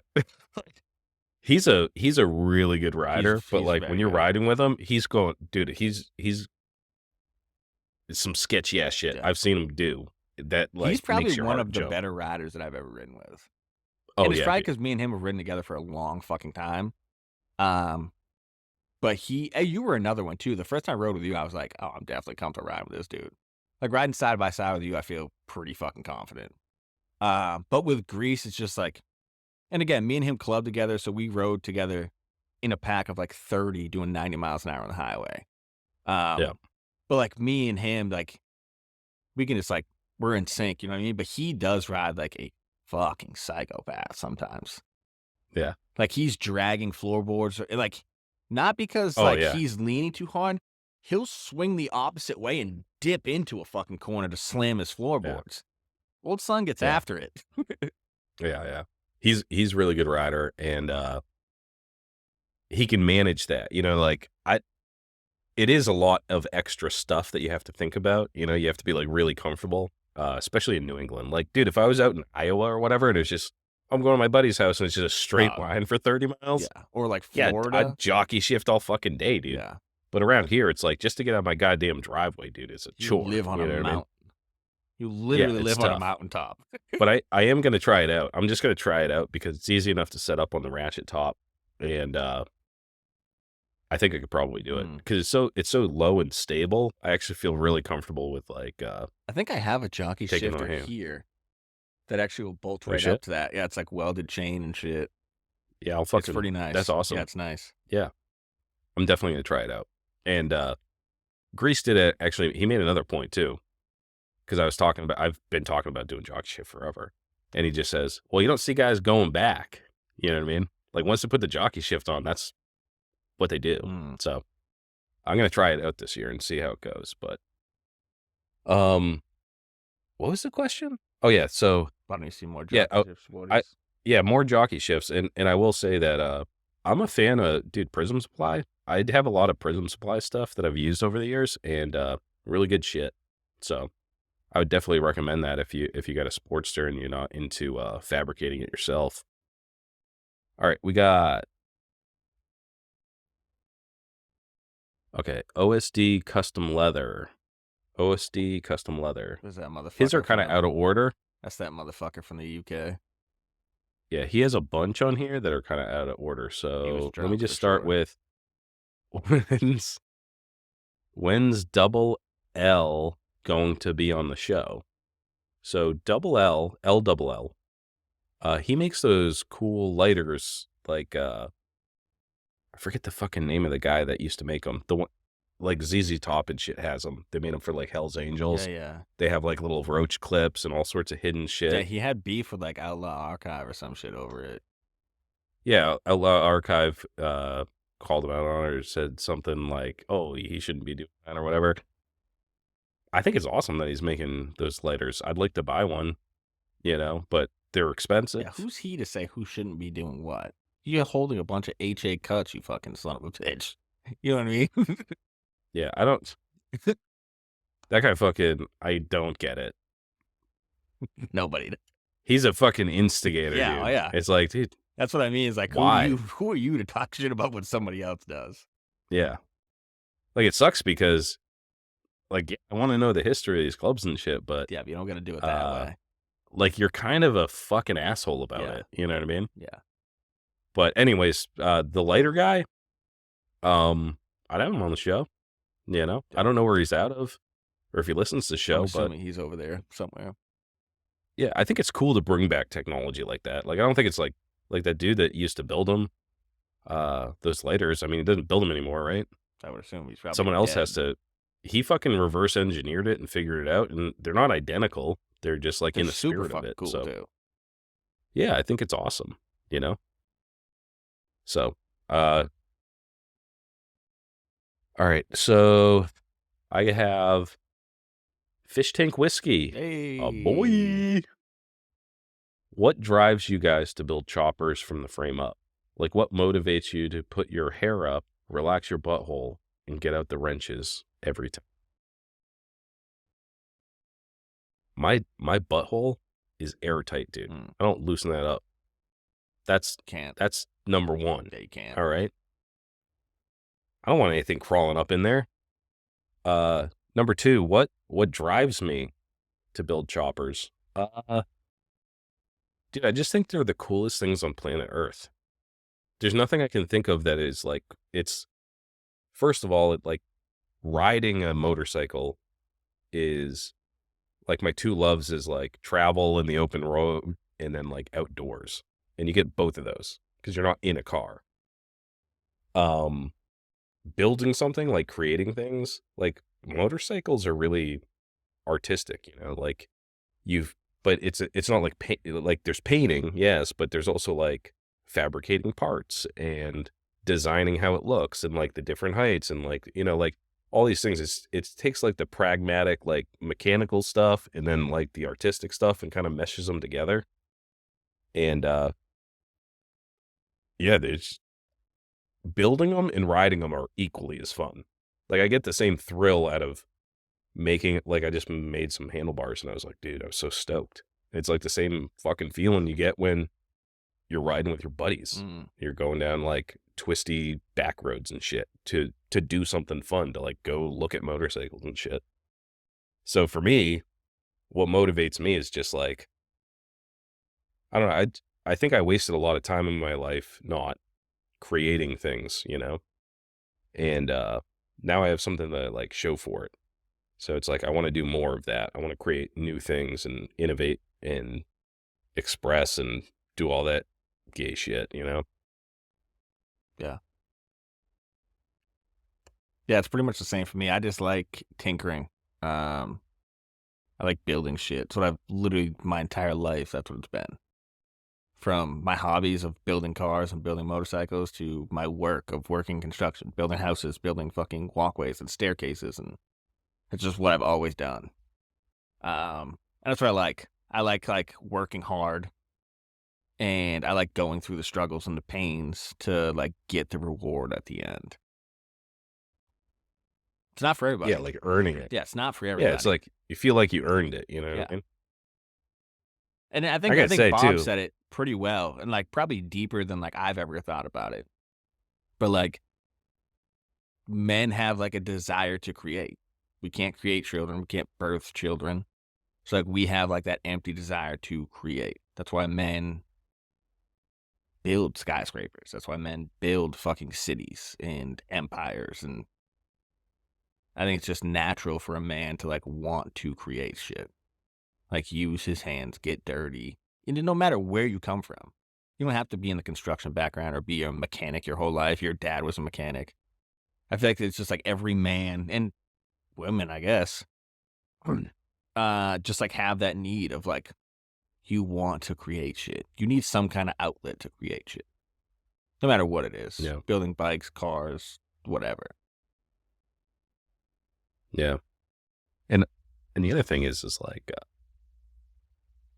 like you touched on it there real quick. It's just like, you don't have to come from a certain place. You know what I mean? Like, I know people that are welders or they do CAD design or they do fucking, you know, like they're bricklayers or whatever, or a lot of dudes are in unions and pipe fitters and shit. I know a lot of dudes like myself that are working in an office, You know what I mean? Like, it fulfills that thing that's missing in your everyday life, whatever it is. Mm. You know, like, but yeah, it's just a creative outlet and it's fun. You know, like I love the whole culture behind it too. It's like motorcycles are dangerous. You know, like people that get into it, they typically like to smoke and drink and swear and joke around, and they're hardworking because their hobby is work. You know, so you get to meet other people like you that like, you know, you don't just clock out of work and then watch your favorite, you know, like binge your favorite Netflix fucking series. You know what I mean? Like you're doing interesting, cool stuff. You're not just observing what's around you or observing some type of media. You're by yourself. You're alone with your thoughts. You're creating things that nobody's ever created before, even if they suck, even if you fuck it up, you know? And you're learning new skills too. Like that's the other thing is I can't tell you, like, dude, I didn't even own tools before I got into motorcycles. And now I do anything at my house. You know, I'm not afraid of anything anymore. I'll wire shit up. I'll fucking knock down, you know, load bearing walls. And like, it's not the same thing, but it's the same philosophy. Yeah. Is like, I can do this, you know? Like, you don't have to be an electrician to be able to do that. You don't have to be like a framer to be able to do that. It gives you confidence and stuff, you know, in other areas. So definitely better person than I was, you know, before it all. And that's what motivates me to get even better. You know, like, I'm not just like, oh, I built a bike, I'm done. No, like, I want the next one to even be even better, Yeah. you know? Like, I want to get better at all these skills. Because I don't want to just be a builder. I want to be like a craftsman, you know? Like, when I'm all gray and shit, I want to, like, have primo fucking choppers that are just, like, perfect, you know? And that I like. Perfect for me, you know? Great question, Fish. Okay, we have Espaceta looking for a carb that is not as far off the motor. Ever use Electron? Thoughts? Never. I've never used Electron. They're very interesting to I've me. heard they're cunt to set up, but once you get them set up, they're money. I hear there's no setup. You just bolt and go. I've heard from a couple different people. It's you got to tinker with them and like get it right. Yeah. But once you get it right, it's like that's it. It's good to go forever, and it runs amazing. I heard they can get stuck wide open too, though. Really? Yeah. I don't know too much about them. I've heard a couple of things that like they'll just get stuck wide open, which is probably the worst thing that a carb can do. Yeah. So I think they're interesting. I never used them. I think it's too much going on for me. Yeah, I think this podcast is squarely in the CV camp now. Yeah. Finally. And if you get After years. If you get a CV, dude, so I went from on the shovelhead, I had the Super E, which is a big carb compared to the CV. You know what I mean? Just like space wise outward, with the isolator block or whatever. Again, Prism Supply makes a press on fitting for if you're working on a shovelhead, but that CV is tucked in tight, baby. Oh, it's a lot tighter. Yeah. So yeah, haven't used Electron. Tedesbro, our boy from Long Island. What's some tips and suggestions for someone trying to put on their own chopper show? I've been wanting to do a show on Long Island, but I don't know where to start. I would start by looking for a different location. And not being a dick, but Long Island is one of the worst places I've ever had to get to in my life. It is a fucking nightmare. Getting onto Long Island, getting off of Long Island. Beautiful fucking place. Gorgeous once you finally get there. But goddamn, is it a fucking nightmare getting there. But if you're set on it. Part of the journey. If you're set on it, it would be cool. Because nobody does it out there. I think you would definitely lose some people. If they've ever been to Long Island, they're going to be like, nah, I'm not going there. But dedication. That's it. Really plan it out. Make sure that you're clear on what you're trying to do. Make sure you set like clear aspects of like what this show is going to be. Um, Throwing a show is not super hard.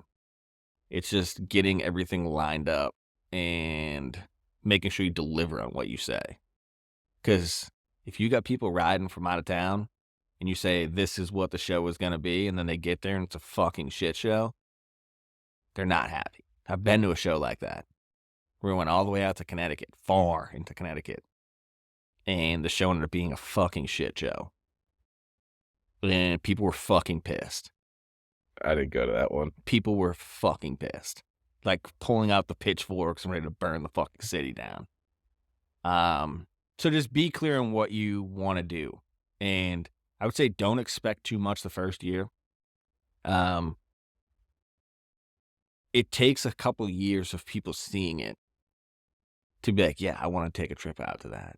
So just don't set your standards too high. Don't spend crazy fucking money on the first couple of shows. And just have fun with it. Yeah, I'd say, another thing is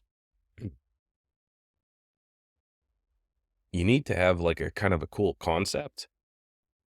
I mean, like it depends on what kind of show you want, right? Like you were saying, it's like, do you want a chopper show or do you want to have like a motorcycle show? Because like with the lowdown, we're doing like a chopper show. That's like the focus, but you want to have it open for everybody that's on bikes to go out there. You know what I mean? Because those are the dudes that are going to be eating the food and going to the vendors and all that shit. You know what I mean? Especially if you're getting involved in any kind of charity shit. You can't, and like I was talking to Dan about this. If you're doing anything but charity, you can't just do a chopper show. Chopper people are cheap as fuck. They're not reliable most of the time.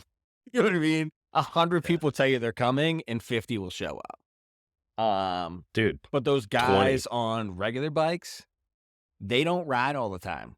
They're looking for an excuse to get on their fucking bike and ride into where there's a crowd of people. They're going to come and drop the money on the food trucks. They're going to come and buy all the fucking raffle tickets. So it's like, that's what you need to figure out is like, do you want to do a little chopper show just because for the culture to hang out with the dudes that like the same shit you like? Or are you trying to do like some charity shit and raise some fucking money for something or whatever? Just know the crowd that you're fucking drawing. Yeah. Yeah, and he does say specifically a chopper show. It's like, if that's what you want to do, like, definitely stick to that. Reach out to people, that people in your area that have choppers and just be like, hey, I'm putting on this chopper show. You want to come down? Like, can I commit you to come down and like be in the show? And they're going to tell their friends and then before you know it, you have a chopper show because you have all the dudes in your area. Just reach out to them and just be like, do you want to come down here? And like, we're having a chopper show. I love your bike, like, and then you're going to have those people there, and there'll still be a draw, like people on other bikes and shit like that. Like if you want to do, I would say at our show, we had probably 80% choppers, 20% other bikes. Yeah. And those 20% other bikes spent more money than all the other choppers. Yeah. 100%.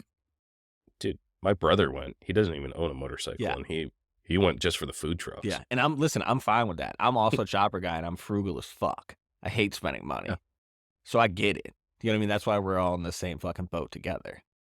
But that's why, like we're saying, is like figure out what you want, what you expect, and then build the show idea from there. But I agree with Rhinos. You got to do, I don't want to say something different, but you can't do the same shit everybody else does. Because then it's like, then you got people like, I just did that last weekend. You know what I mean? Like, and it doesn't have to be a huge difference. You know what I mean? Like, our show is, I don't even want to compare it to last one. I guess the only comparison is they're both at a VFW. But like, they do an indoor show, an outdoor show, and then bands inside. Ours is an outdoor show with food trucks, bands outside. You know what I mean? Like, it's a whole outside atmosphere. But you got to just like figure out the difference. You know what I mean? And like, Easy Times is different. It has like that grunge feeling where it's like in an alley and there's like the old bar out in the background. and like half the parking lot's dirt. So like you just got to find like your niche in the show, and that's again pending what you want the show to be. It could be just like a meet, you know what I mean? Where like 50 guys show up, you know what I mean? That's good enough for you. Or is this like something you want to grow the size of Easy Times or La Spada? You know what I mean? Yeah. Yeah, that's true. I mean, that's part of the concept is like, how big do you want it? If I was on Long Island, I'd have a chopper show at the Amityville Horror House. Now, that's a draw, dude. That'd be sick. And then, yeah, dude, just get people involved. Like, get them invested in the show beforehand. You know, like, if you're going to have a chopper show, you're definitely going to need to show choppers. So reach out to people, get them to commit to come to the show, to park their bike, and make it reasonable. I would say, like, don't go too big your first year. Just have, like, a small chopper show, get a decent venue. Don't blow your wad on frivolous things.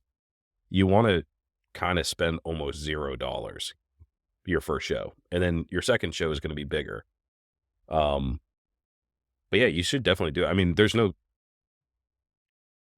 enough room for more chopper shows. Like, I wish there was one every single weekend.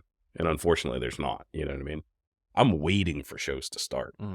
So that's the other thing, too, is timing. Just make sure you don't do it at the same time someone else has a show in your area or a big like show. Beefs. Yeah, just be, and if you have one, like, if you have dudes in your area that are doing shows, like, reach out to them and just be like, hey, what would you do? Because they're familiar with the area. Right. You know what I mean? They'd be like, oh, yeah, I know a guy. Might hook you up. Or try to get a guy to go in on this with you. Find a partner to do this with. Because it's a lot of work for one fucking person. Yeah. I mean, we started planning our show, and it's just like, dude, there's a lot of phone calls. There's a lot of coordination, you know, and it definitely helps to split up. So I would say bare minimum, get a partner, or get at least like 3 or 4 down homies to help you out.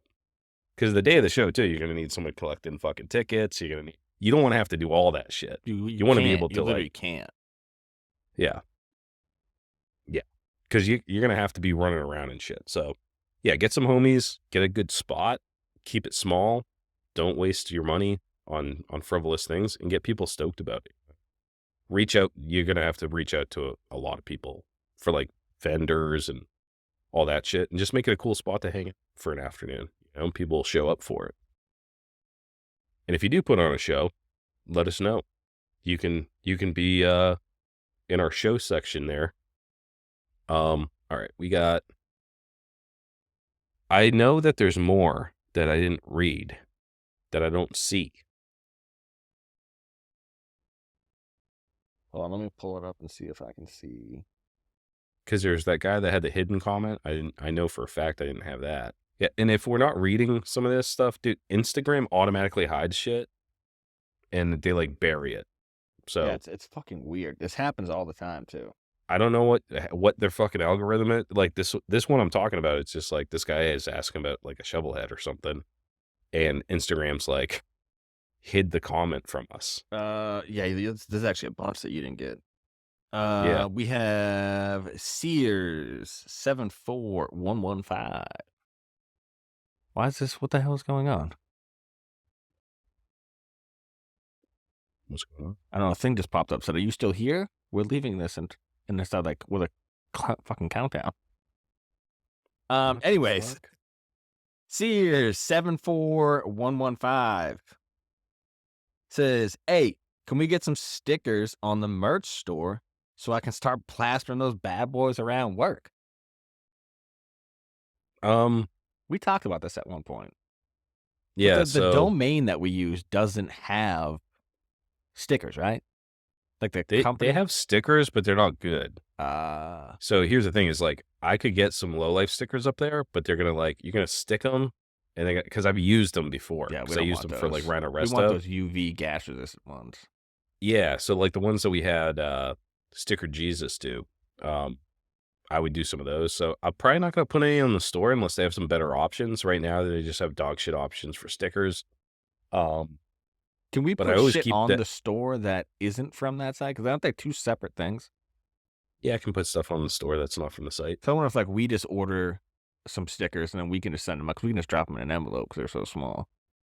True. Anyways, Yeah, maybe we'll do that. we just got to figure out the logistics of it because we have talked about it. And the site that we use that makes our merch and shit just does not offer a good sticker. And nobody And likes a there's nothing sticker that worse you than put getting yeah. a shitty sticker. You like, it gets wet and it just like turns into fucking mush. Or you try to, you want to be able to slap it on without like cleaning the surface. Yeah, You just yeah. want to like slap it on a toolbox. Yeah. Or slap it on the back of the truck. Burnt up wood burning. He says, this is a 3-parter. 1, how Oh, shit. old were you when you first started riding the old motorbikes? I was like 29 and 28 when I got my first CB. So, And I don't know why. Got it. I just got think it. my first, The idea in my head. I think my first motorcycle, I think I was 17. Or no, Holy shit. 16. And I was riding legally at 17. Dude, if I had a motorcycle when I was 16, I would 100% be dead. Dude, my I know that first for a motorcycle fact. was a Honda, no, sorry, a GSXR 1000. I had a 600 for like, I think a month. And that's what I learned how to ride a motorcycle on. And then I sold that and got a GSXR 1000. Now you guys didn't hear about a lot of this stuff in my life episode that I did, get to know your host. I had to omit a lot of stuff because there's statute of limitations. I consulted with Dan. He's our lawyer. He's the LCP lawyer. But I was a wild kid. And when I was a young man, I was absolutely out of control. And if I had a bike at 17, I would have been dead. Yeah. 100% guaranteed. Yeah. My ex-wife actually I've come told me so close to to that. sell the bike or get divorced. That's why I started riding Harley Davidson's, brother. Yeah, dude. Yeah. But I mean, I feel like I wish I was like more, I wasn't responsible until I was like in my 30s. But I got a bike in my late 20s and I kind of pissed. I'm trying to get my kids into bikes and shit. They love the fucking mini bike. Dude, I would have, to go back in time and have a mini bike where I lived like growing up, would have been sick. I would have given anything for that. Yeah. Dude. So, yeah, a lot of time wasted. Yeah. Yeah, luckily for me, all the men in my family ride. My dad, all his brothers. So I like grew up around it. So it was like, naturally, I was like, I'm getting a fucking motorcycle. Yeah. Yeah. So I don't even know how long that's been. I think that's got to be like close to 20 years. Something like that. And I still suck at riding. But whatever. It's hard to get good. Yeah. The dudes that are like really good, I can tell that they used to ride dirt bikes. Oh yeah. That's like the key. Like the Brandons and fucking Crazy Gentlemen. It's funny, like when I ride, like they're motorsport kids. when I ride with people I'm comfortable with, like Grease or you, or Dan or my dad, especially my dad. Dude, my dad, me and him fucking rip. Same with me and Grease. Because me and Grease have a lot of seat time together. But I think it's like once I get comfortable with somebody, really let it hang out. But it's like there's just too many things that can happen. You know what I mean? Like you just never know when you're riding with people. It's like all it takes is for one person to do something dumb and not even on purpose, and you're fucking. Well, the dead.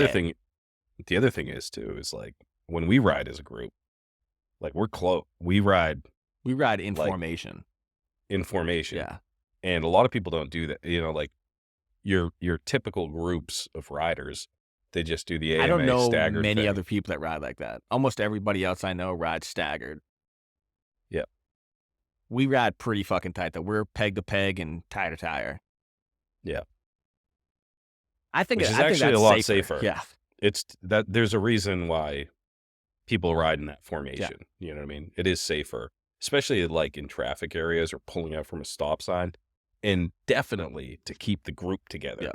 Like if we were riding and you have 10 dudes with you, if you're riding in formation, when you pull out of that stop sign, cars are going to stop. And Question 2. He says, "Do your wives ride or just passengers?" Um, Neither. My wife doesn't. She had a bike for a while. It's really hard with the kids. It's Like tough when if you I'm got out on young a kids. bike, yeah, I got young kids, so like if I'm out on a bike, she can't be out on a bike too. Um, like the grandparents are like out of state. Uh, so it's tough for us to get that time together. But a dream of mine is definitely to. My wife's definitely not the type of gal to sit on the back of a bike. She wants her own, and she's had a bike, She and does she want will her own. ride. Yeah, she wants to ride her own. Yeah, Really? so I'd love to be able to build her one, and she wants a jockey shift. Really? Yeah, Dude, she's a fucking because she gangster. grew up she always did the stick shift thing, and she's left-handed. So she's like, dude, that feels natural to me. So I'm gonna build her eventually. I'm gonna build her a nice like an 883 jockey shift or some shit. That's pretty fucking gangster. Yeah, and then we'll ride. Once the kids are a little bit older, then dude, I'm just waiting for my fucking daughter to be old enough to babysit the twins, dude. Yeah, Then it's it's on. always made me nervous because, like, I know my wife would ride if I was like, "Hey, do you want to get into riding a motorcycle?" She would learn and like would do it. Mhm. Um, but it's always made me nervous. Like the way I justify it for me is like, I don't care who you are. Riding motorcycles is dangerous as fuck. It's dangerous. Yeah, Like you could literally die anytime. You know what I mean? And it's so easy. And like not even on you. Like you could just get hit. So like for me, like the way I justify it, I'm like, well, at least if I die, my wife is still there to take care of my kids. You know what I yeah, mean? true. And if like you both are riding motorcycles, you better have some good godparents set up. You know what I mean? Yeah, yeah. I am hoping to. I got that soft tail, and I'm just riding it stocky. So I'm hoping to take the wife out on some this summer. But Sick.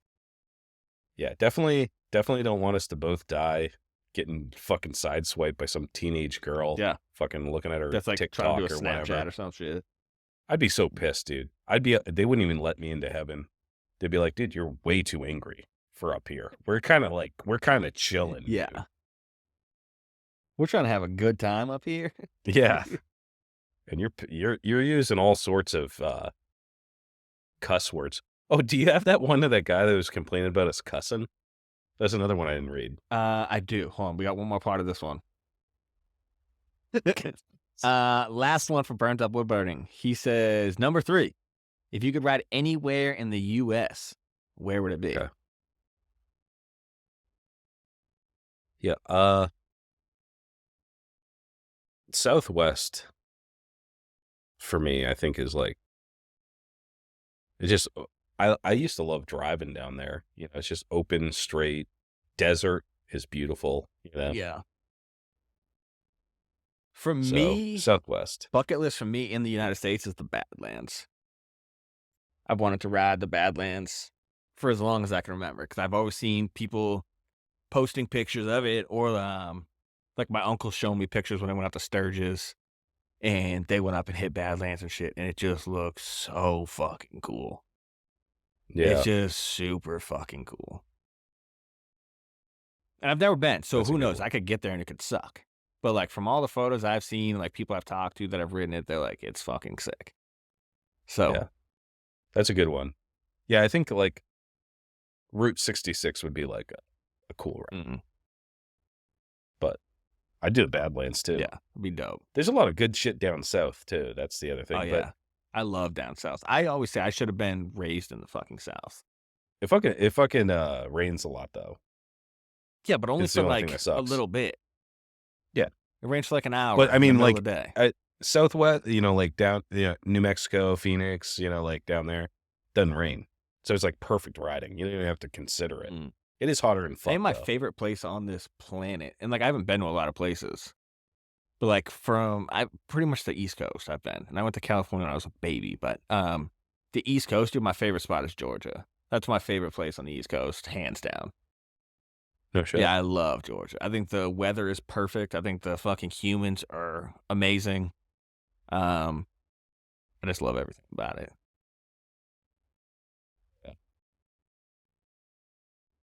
I love me some Florida, though. I do love me some Florida. I think I'm actually going to Florida this summer. Yeah, I think I'm gonna road trip it. I was talking to the wife about it, and just because like we've never done like a family vacation ever. Just because like I've never had a job where I've ever been able to. You know what I mean? Oh, yeah, now you got that Now I PTO, have baby. PTO for the first time in my life. Fucking use it. And I was talking to her, and I've never flown on a plane. Everybody in my family has flown on a plane this year. You know what I mean? Mhm. And I was like, look, I'll get on a plane if you guys want to get on a plane and go somewhere. I'm like, but we've never done this. And I think road tripping to Florida would be fucking sick. Like, get the kid, like how we used to when you were a fucking kid. You know what I mean? Everybody get in the fucking car, and we're going to road trip to Florida. We'll stop in fucking New York City. My kid's never been in New York City. Stop in New York City, let them see the Statue of Liberty. Stop in D.C. Dominic's been to D.C., but Lacey and Dylan haven't. Stop in D.C., stop at Myrtle Beach, stop in Georgia, then get down to Florida and like hit up like Gatorland and like maybe Universal or something. None of us really have any interest in Disney, but like hit up like Universal and Gatorland and shit like that, and then get down to Daytona, and then get a little bit further down to like Hollywood and the Keys and shit like that, and just do it for 2 weeks, just like Yeah. road trip the East Coast. I feel like that would be fucking so sick. So we may do that in like maybe August. Fuck. So if you want to That's a stow good one. away, let me know. In the trunk. I'll get you in the trunk with Dom. You guys forget about me and fucking the swamplands of Florida. I'm just like, It's good.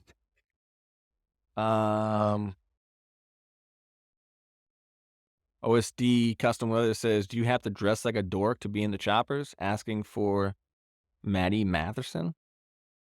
yeah, dude. So he had another question about Jason Momoa and Maddie Matheson. Yeah, he says, who's a bigger dick? Jason Momoa or Maddie Matherson? I don't know who's Maddie Matheson. All right, I like both of those guys. So Maddie Matheson, he does like a cooking thing. He cooks like he's a big guy, mustache, wears like tie-dyes and overalls. He looks like a barrel of monkeys, man. Mm. I think he would be awesome to hang out with.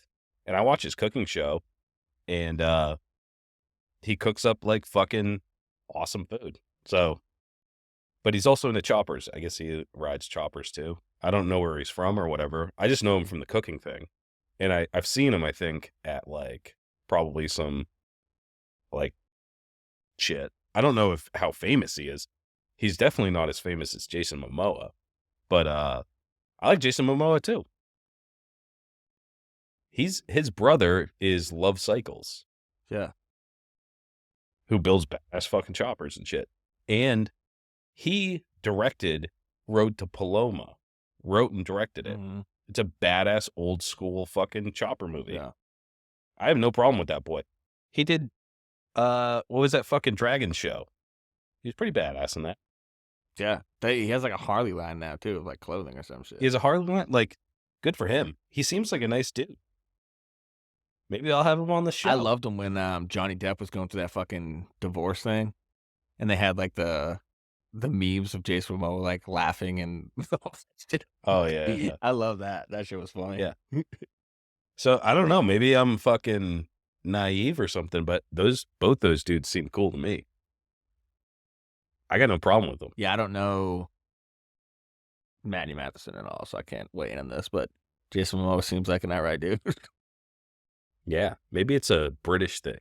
Are you racist against Americans? Oh, he's racist. Dude, OSD? that's what the British are like. It's just what they do. You either conform They're still to them and pay high taxes and drink tea, or they hate you.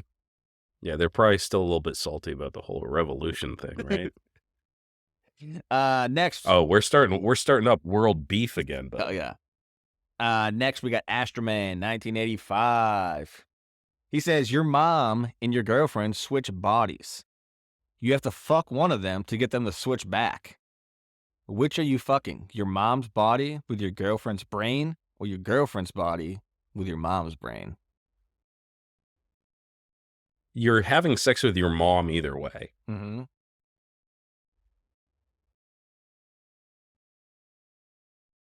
I mean, if you think about it, your ball's already been all up inside that anyways. Which one would you do? Oh, I'm getting like goosebumps even thinking about this.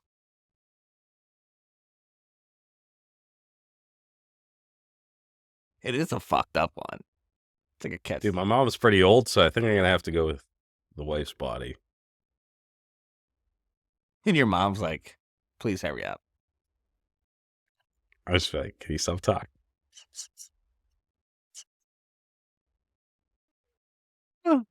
She'll probably bring up old shit.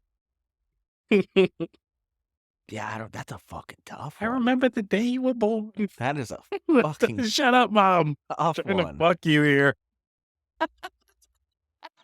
What?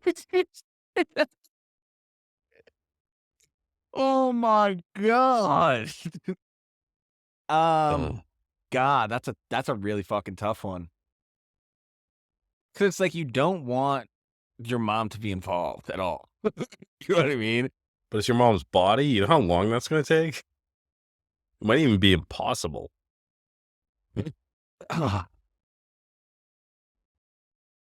Yeah, I don't know. Yeah, I guess you'd be fucked. I guess I would have to do the girlfriend's body or my wife's body and just have to like blindfold and gag. Yeah, just be like, don't say a word. Yeah. This never happened. your- Don't tell Dad. You shut your mouth. This is such a gross question. Is Dad still at work?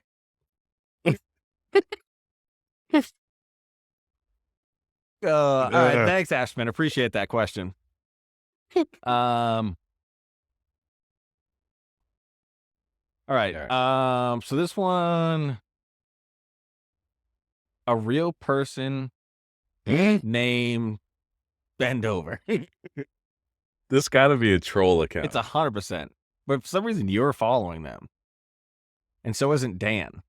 He's been commenting on our shit about the cussing forever. Yeah, he says, fellas, why do you feel compelled to cuss so much on your program? You could put 10 pounds of custard in a gunny sack, but that don't make hens roost, if you catch what my meaning.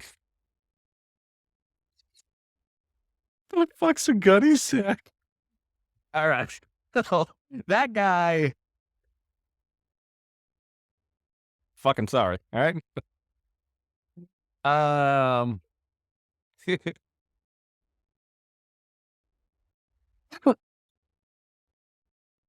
One down. We got one here for one down CK. He says, you boys ever taken an upper decker? Taken? I've left one. I've never done an upper decker. Tay-Home says, do all vintage type tires wiggle going down the highway, especially when the highway has rain grooves in it? I'm starting to think so. I'm starting to think that's what the wobble in my fucking chopper is. Don't know for sure. I'll let you know once I figure out what the fuck's going on my bike, but that's what I'm starting to lean towards. Yeah, it makes sense. I mean, because the vintage style is just like a higher wall, right? So just like, I don't know what rain grooves, are those the ones that go all the way across the highway? I think so. Yeah, I don't know what a rain groove is. A rain groove? Yeah, I don't know. I wasn't really sure what that meant either. I guess I was thinking like the rumble strips. Yeah, I don't know. Sean Baker 21 says, how do you guys juggle working, family time, the pod, side hustles, and shopping? I just had my first kid and work out of town building power lines, and I have a hard time finding the time to work on the bikes or even ride. Keep ripping. Yeah. No, you don't. I just got fired. My wife's leaving. She took the kids. And show's going down. None of my shitter. bikes run. No, that's a good question. It's Not an easy answer either. I mean, it really depends on your situation. I'm going to say that if you just had a kid, you're not going to find that time, bud. Mm-mm. Not for a bit. Like, like when a kid is born, for the first like 2 years, it's really hard. It's so tough. Yeah, and you really should be focused on your wife and kid You gotta be, because your wife because is she's going to be she's doing exhausted. she's doing the heavy lifting. Yeah. Let's be real here, fellas. Yeah. Like the first 2 years, that kid does not need their dad for anything. It's feeding off the mom. The mom's the one waking up. You're going to work in the morning, so she's waking up with the kid and shit. So just wait until, like there will be a point where it gets easier. As kids get older, it gets easier. Yeah. It gets to the point where the older they get, they can come in the garage with you. Like my kids come over and they fucking hang out and smash my tools around and shit. And, that's good family time too. And then the other thing is when you ride a motorcycle, you're gone. Mm. Like you don't take your kids with you. You don't take your wife with you. So you need to build up some, what is Danny call it? What is it? Spousal equity, something equity. Yeah. I forget what it's called. You have to, I think it's called like, damn it, Dan. It's a good word too. Yeah, I don't remember. You gotta build Anyways. equity in your relationship. Yeah, if you're Gonna going to be be some taking give and off for the take. day and drinking PBRs with the boys and shit, you better get some fucking shit done around the house. Yeah, if you got leading plans up. Saturday, you're staying home Friday night. You're helping her. Maybe you cook dinner. Let her go relax and take a long tub with a candle and fucking whatever. You got to build that equity. And then make sure you don't have plans Sunday. Go out Sunday with them. Or let her go out back. Hey, I got the kids. You go fucking shopping. Do what you got to do. The thing that I figured, because I had some young kids for a while, the way that I made it work was go to work, come home, and from the time I get home until the kids go to bed is family time. I'm with them doing that shit. Once that would happen, I'd hang out with the wife for like a half hour, 40 minutes or whatever. Luckily, she also goes to bed early. Everybody goes to bed. I'd go out in the shop for 2 or 3 hours, bang some shit out, come back in at like midnight or so, and then go to bed and do it all over again. But you got to make time for the family. That's the biggest fucking part. Because it sucks as a kid when you don't get to see your parents that much, and it's harder on your wife, obviously. Yeah, and it's like motorcycles will wait. Do what you can when you can do it.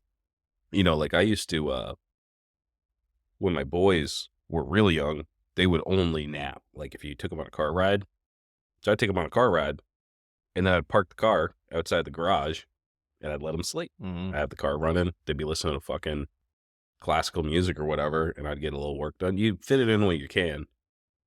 But yeah, again, it's like, it's not about how you get what you want. It's like your wife's important, your kids are important, how to balance that out. You're not doing stuff so you can do stuff. It's like, for me, like motorcycles and stuff, it's so important to me that it's like you just got to find that equilibrium. And here's the thing, too, is like chances are, fair. if you married a good woman, she understands that you need that outlet, that you need some kind of outlet to get your mind off all the stress, right? Because men and women have different stress. She has a stress of, and this is like obviously for not all households, especially now, but like a traditional household, the woman is taking care of that child. Like Rhino said, 90% of it is on her. It's like the feeding and all that bullshit. So if you marry the right woman, she understands you need that outlet because you're stressed out at work. You're stressed out when you come home. A good woman knows you need that outlet, but you need to be a good husband and make sure that you give her an outlet. And once you figure that out, you've unlocked the fucking final fucking program here, and you're doing good things. You just gotta find. I remember the word Domestic equity. Yes. As soon as you said you remember the word, I remembered the word. Yeah. Domestic equity. And that's to make sure that your household is running fine. And it's like, you can take a little extra time. But the other thing is too, it's like, if you're going to a show or whatever, plan it out. Be like, hey, I want to go to this show. So it's not a surprise, like, don't be a shitbag and just be like, oh, there's a show tomorrow. Ditch everybody and ride out with your friends. But make sure you, first off, the household equality needs to be there. You got to be pulling your own weight, doing the dishes, because, like, I'll be the first to admit, dude, when it comes to the kids, my wife, for the first years of their life, did 100% of the work. Like, yeah, I changed a diaper and shit, but, like, she was doing the heavy lifting.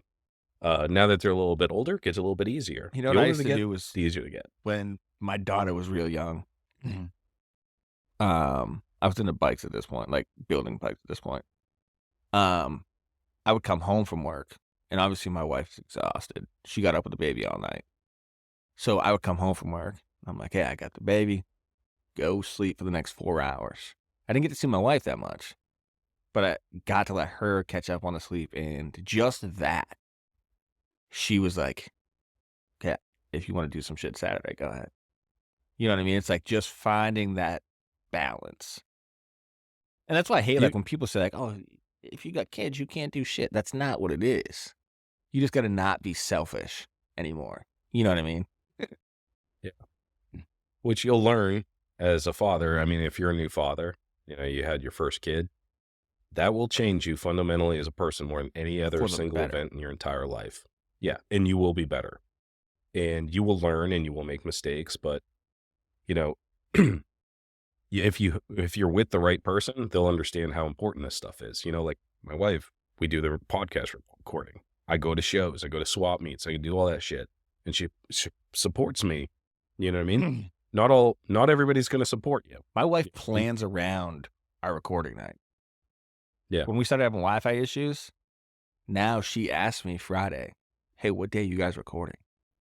Mm-hmm. I hit up Ryan. I'm like, hey, when are we recording? We lock it in. I tell her. She leaves. That way there's nobody on our Wi-Fi while I record.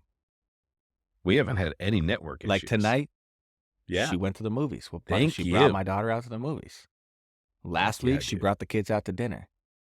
And, like, she doesn't have to, but she knows, okay, if I just take these kids out of here for a little bit, it's going to make his life a little bit easier. The kids can do some shit. That's what it all comes down to.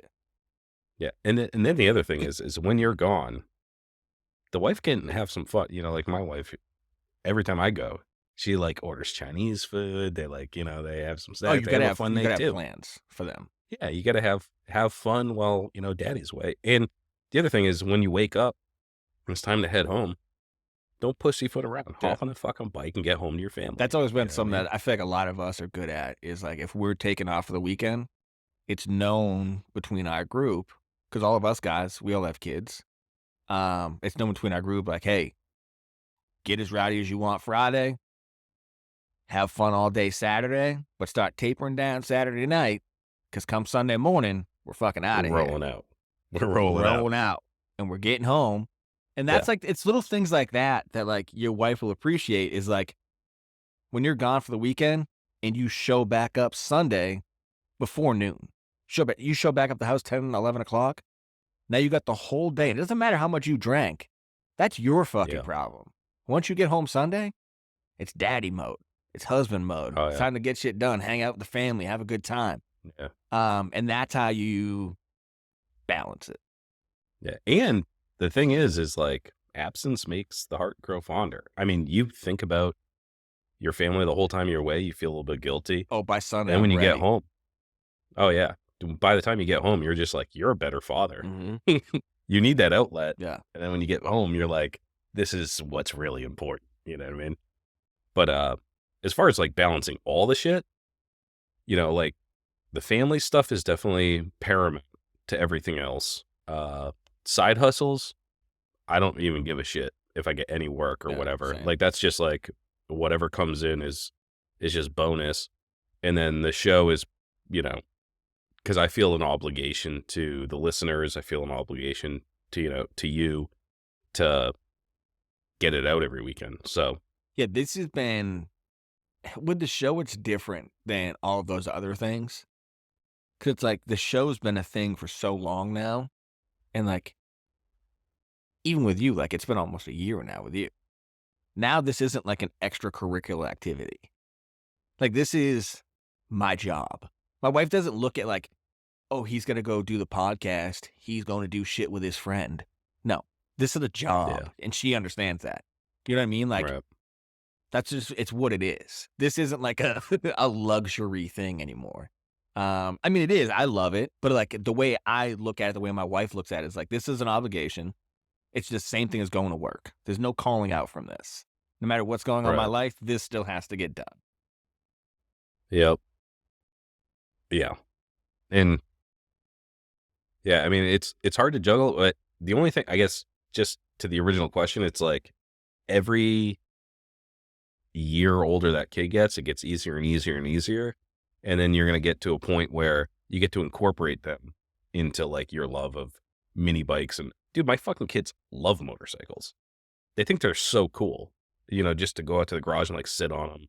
Every time a motorcycle goes by, they fucking flip out. And, that's cool. It's the upbringing I would have wanted. Mm. I didn't know that I wanted it because I was a kid. And it's just cool to be able to do that. And it's like, yeah, you're going to miss out on some stuff, but you're going to eventually, like my hopes is like, I'm going to grow up and my best friends, like my kids are all going to be into the same shit I'm into. Right. You know what I mean? Yeah. Or at least like fucking, like bring them to the swap meets and and that's fun too, by the way, is like, dude, bring your little daughter or son or whatever to a swap meet. You're going to get some free shit. Yeah. Yeah. 100%. My daughter goes to Yeah. she doesn't do the motorcycle shit, like the motorcycle swap meets because they're further. But there's a lot of car swap meets around me, and my daughter hits them every Sunday with me. 5 a.m., Yeah. we're up, we're hitting dunks, getting hot chocolate. I built her a rat rod wagon to go to swap meets Yeah. in, you know what I mean? So it's like, that shit is important. Yeah. And then that becomes the funnest part. You know what I mean? Like, yeah, hanging out with the boys is fun, but once you grow up and you're a dad, Oh, like, dude, hanging out with your kid and once your doing the same, kids like hanging out with your kid. yeah. Yeah. When your kids share a passion with you, it's unbelievable. Yeah. It's unbelievable. All right, we got a couple more. We'll wrap this thing up. We're at fucking over 2 hours already. Damn. I don't know how the fuck to say this one. Epiceta? Hopefully you're from Mexico, because then I won't feel bad about saying that wrong. Thoughts on lithium batteries for kick-only Oh, bikes? yeah. Ever used one on a build before? I've never used one, so I have zero input on this. Yeah. That's all I use. That's all I use. I use the anti-grav 12 volt, and I can't recommend them enough. I mean, they're expensive. I think they're like $250 or some shit, but I've never charged one. Yeah. I bought the like lithium charger. You never have to charge it. It's just been bulletproof. Dude, That lithium charge all is winter long. premium. Yeah. But they can repair themselves too. Like those chargers, they'll repair them. It's not like a classic battery where once it's fucked, it's fucked. Right. But I had one on the Sportster. I have one on the Shovelhead. And it doesn't matter if it's in the dead of fucking winter. It doesn't matter if it's been sitting all spring, never on a trickle charger. I'll kick that bitch over and it'll fucking fire up. For that reason alone, it's worth the extra money to me. That's dope. And then you can orient it in any position. For a kick only, you don't even need that much power, dude. You can do the 4-cell. Those things are like tiny. And yeah, I highly recommend them. It's worth the money. Not that, dude, nothing sucks more than a dead battery. And I have, like, in all my cars, lawnmowers, anything that has a battery in it, it's the battery. It's always the pain in the ass thing. So with the motorcycle, just spend the extra money, get the lithium, and never worry about it ever. That's been my experience. I love them. I won't ever put anything else on a bike. Chapin 6964. He says, 2 debates I hear on occasion. Is a 66 through 69 shovel considered a pan shovel? Here's the thing. I don't understand. I mean, I guess I understand. But to call that a pan shovel, dumb. It's dumb to me. Because why is a panhead called a panhead?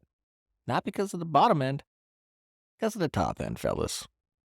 So I think the more appropriate thing to call it is a slab side. Call it a slab side shovel. Call it a Jenny shovel. Call it whatever the fuck you want. But to call it a pan shovel makes no fucking sense. Yeah. It makes no sense. 100% agree. 100% agree. I get why they say it, but it just doesn't make sense to me. Yeah. The pan part is missing. So. Yeah. The other question he has is a foot clutch jockey shift still considered a suicide shift if it has a front brake? So here's my stance on this. What everybody rides around here, that is called a jockey shift foot clutch. A suicide shift, from my understanding, is the old style, like what are those things called? The mouse traps, because it's supposed to hold neutral, but sometimes it wouldn't, and it would into fucking traffic. Yeah. So and again, correct me if I'm wrong, but from my understanding, that's the original suicide shift. But from what everybody rides now, that's a jockey shifter with a foot clutch.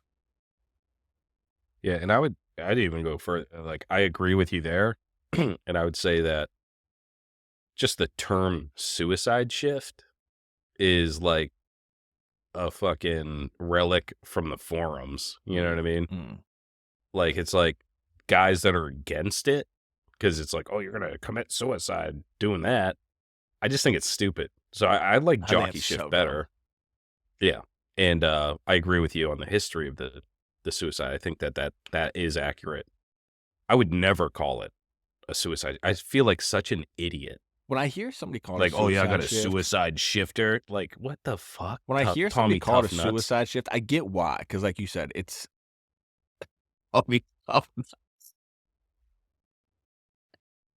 I get why people call it that, because on any forum, that's what you're going to see. But it's from guys that have never ridden one.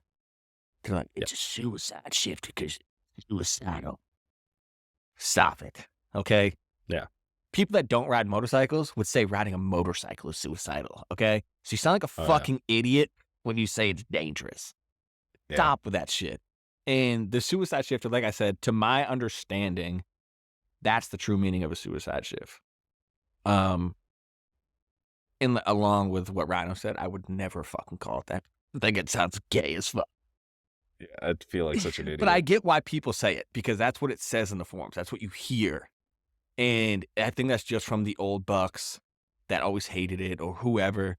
So whatever. I get both sides of it, but from my understanding, that's what each thing is.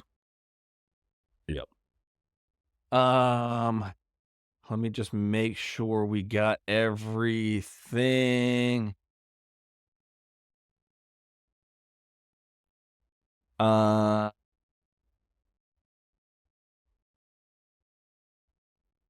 Banning Bastard, he says, one more question. I was finger banging my exhaust pipe yesterday out of boredom and noticed my pipe for the front cylinder had heavy soot. And that's what say rear, but it says red. In rear pipe, barely any. Never see the pipe smoke. What's that about? So here's one thing. That front cylinder is always going to have a little bit more soot. I don't know why. I just remember reading that before. And also, my first thing that I would do is pull the plug. Check the plug, see if that plug is smoked. Chances are that's probably what it is.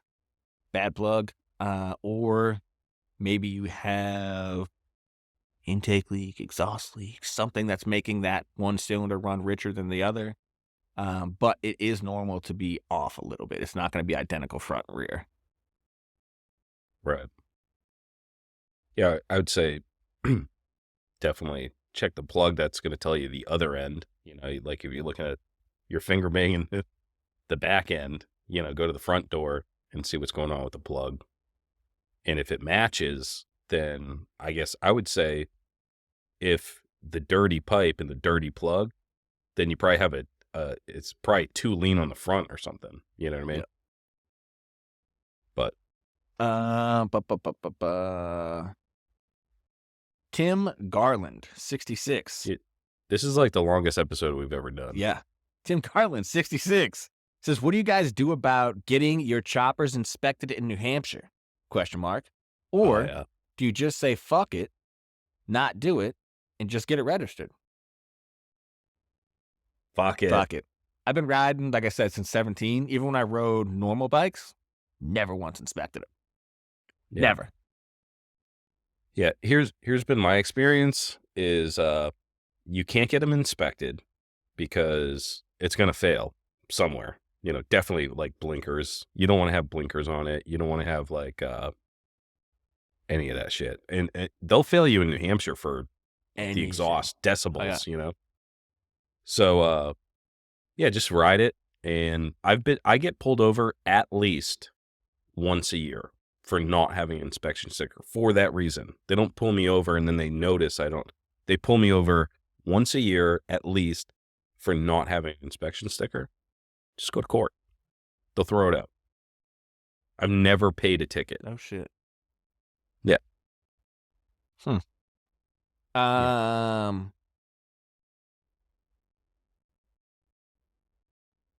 Banning Bastard again. This is a shovel one. Rocking a 79 shovel. I think I read one from him before. Rocking a 79 shovel in a Paco frame. Why the shit does my chain keep getting out of adjustment? Oh, yeah. Just put a brand new chain, and now my chain has 3 inches of play, and the adjuster bolts never moved. Help me, motherfuckers. Yeah. Thanks for the content. Keep it dirty. Yeah, my first question on this is one that I did want to answer because my first question is, what chain? How much do you pay for your chain? Because new chains do stretch more than old chains. 3 inches is a lot, though. 3 inches is a lot, but again, what kind of chain do you have? Normal, though. Yeah, it is normal for a chain to stretch initially. And if you have a cheap-ass chain, it's not going to stop. Throw it out. Yeah, just throw it out because you're going to be adjusting it once a week at least if you're doing even a couple 100 miles. So get a good chain. And then the other thing is like, if the adjuster bolts aren't moving and you have a good chain on there, the reason they stretch is because the holes that the pin's in actually wear because there's a lot of pressure pulling, on those pins, and they do wallow out. So that's the chain stretching. The links are actually getting longer. And here's one thing that can make that happen is if your wheel isn't centered correctly. Yes. I've run into this problem, and it was not even off by a lot. Yes. Like, it was hardly off, but it was just enough with having the cheaper chain and having the wheel slightly off that I, like Rhino said, 100 miles on the dot, I had to pull over and tighten my fucking chain. Yeah, and most of that, so it's pulling apart. There's a ton of torque on it. It happens at the front sprocket. So you want to make sure that, yes, your wheel is aligned. Make sure those sprockets are aligned. Make sure it's not like off kilter because it's going to stretch it even further in a different direction. Yeah. So number one, get a good chain if you don't already have one. It's not going to stretch. I would say I'm going to recommend, to spend at least $100 on an X-ring or an O-ring chain. Because the other thing that makes that exacerbate is heat. So if you have one of those chains that does not have an O-ring or an X-ring and you're not lubricating it, I mean, you're lubricating it, right? You're putting chain lube on it. Then those little X-rings or O-rings are going to keep that around that pin. That's where it needs to be. So get a good chain, wax it, and then make sure everything's aligned correctly. And you shouldn't have a problem. If you have a cheap-ass chain, you're going to be adjusting it every week until that fucking thing just flies off your bike when you're going on the road. You can't have a master clip. I'll say that. If you're buying a chain and it has a master clip that you just clip on, you're running the wrong chain. Bro, do we have any more questions? Just checking right now. I think we got them all. My God. There's We're some at 220 right now. there's 74 questions. I mean, some of them are replies to questions. But huge fucking turnout. Huge shout out to you guys. I like when you guys actually ask questions like that, and we actually get to dive into some shit. There's some funny shit. There's some deep shit. I appreciate that shit. It lets us know that you actually give a fuck and you're listening. Oh, I'm just now noticing you have a little bucket of Modelo's on the fucking floor in this picture. It's the little details. I love it. Okay, before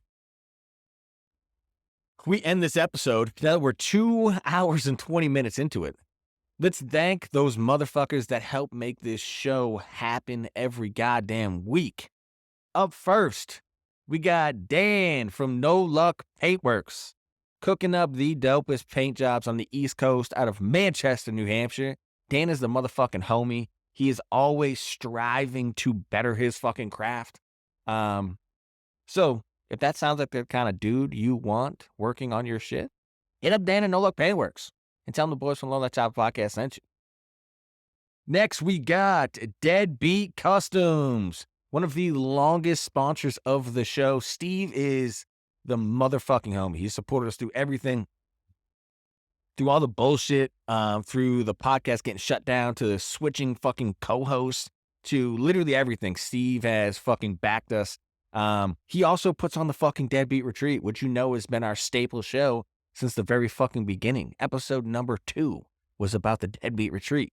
So help us repay all the love and loyalty that Steve has showed us, and shop at deadbeatcustoms.com. Use code LOWLIFE at checkout, and tell them the post from Lowlifes Podcast sent you. Next, we got Stay Strong Co., the creator of the best motherfucking hot sauce in the goddamn world. We're about to do a collab and do the Lowlife Chopper Podcast edition. But until that happens, get over to Stay Strong Co., pick up some The Shit hot sauce, and let us know. Leave a review on Stay Strong Co. Let him know how much you fucking enjoyed it. Let him know that you heard about it on the Lowlife Chopper Podcast. Tell him to send you pictures of him holding the sauce in his white pants.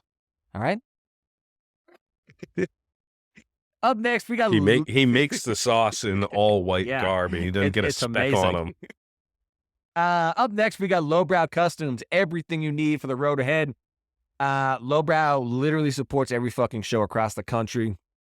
One way you can repay that favor is by shopping at Lowbrow Customs. It's one of the only websites where you can build an entire chopper on one fucking website.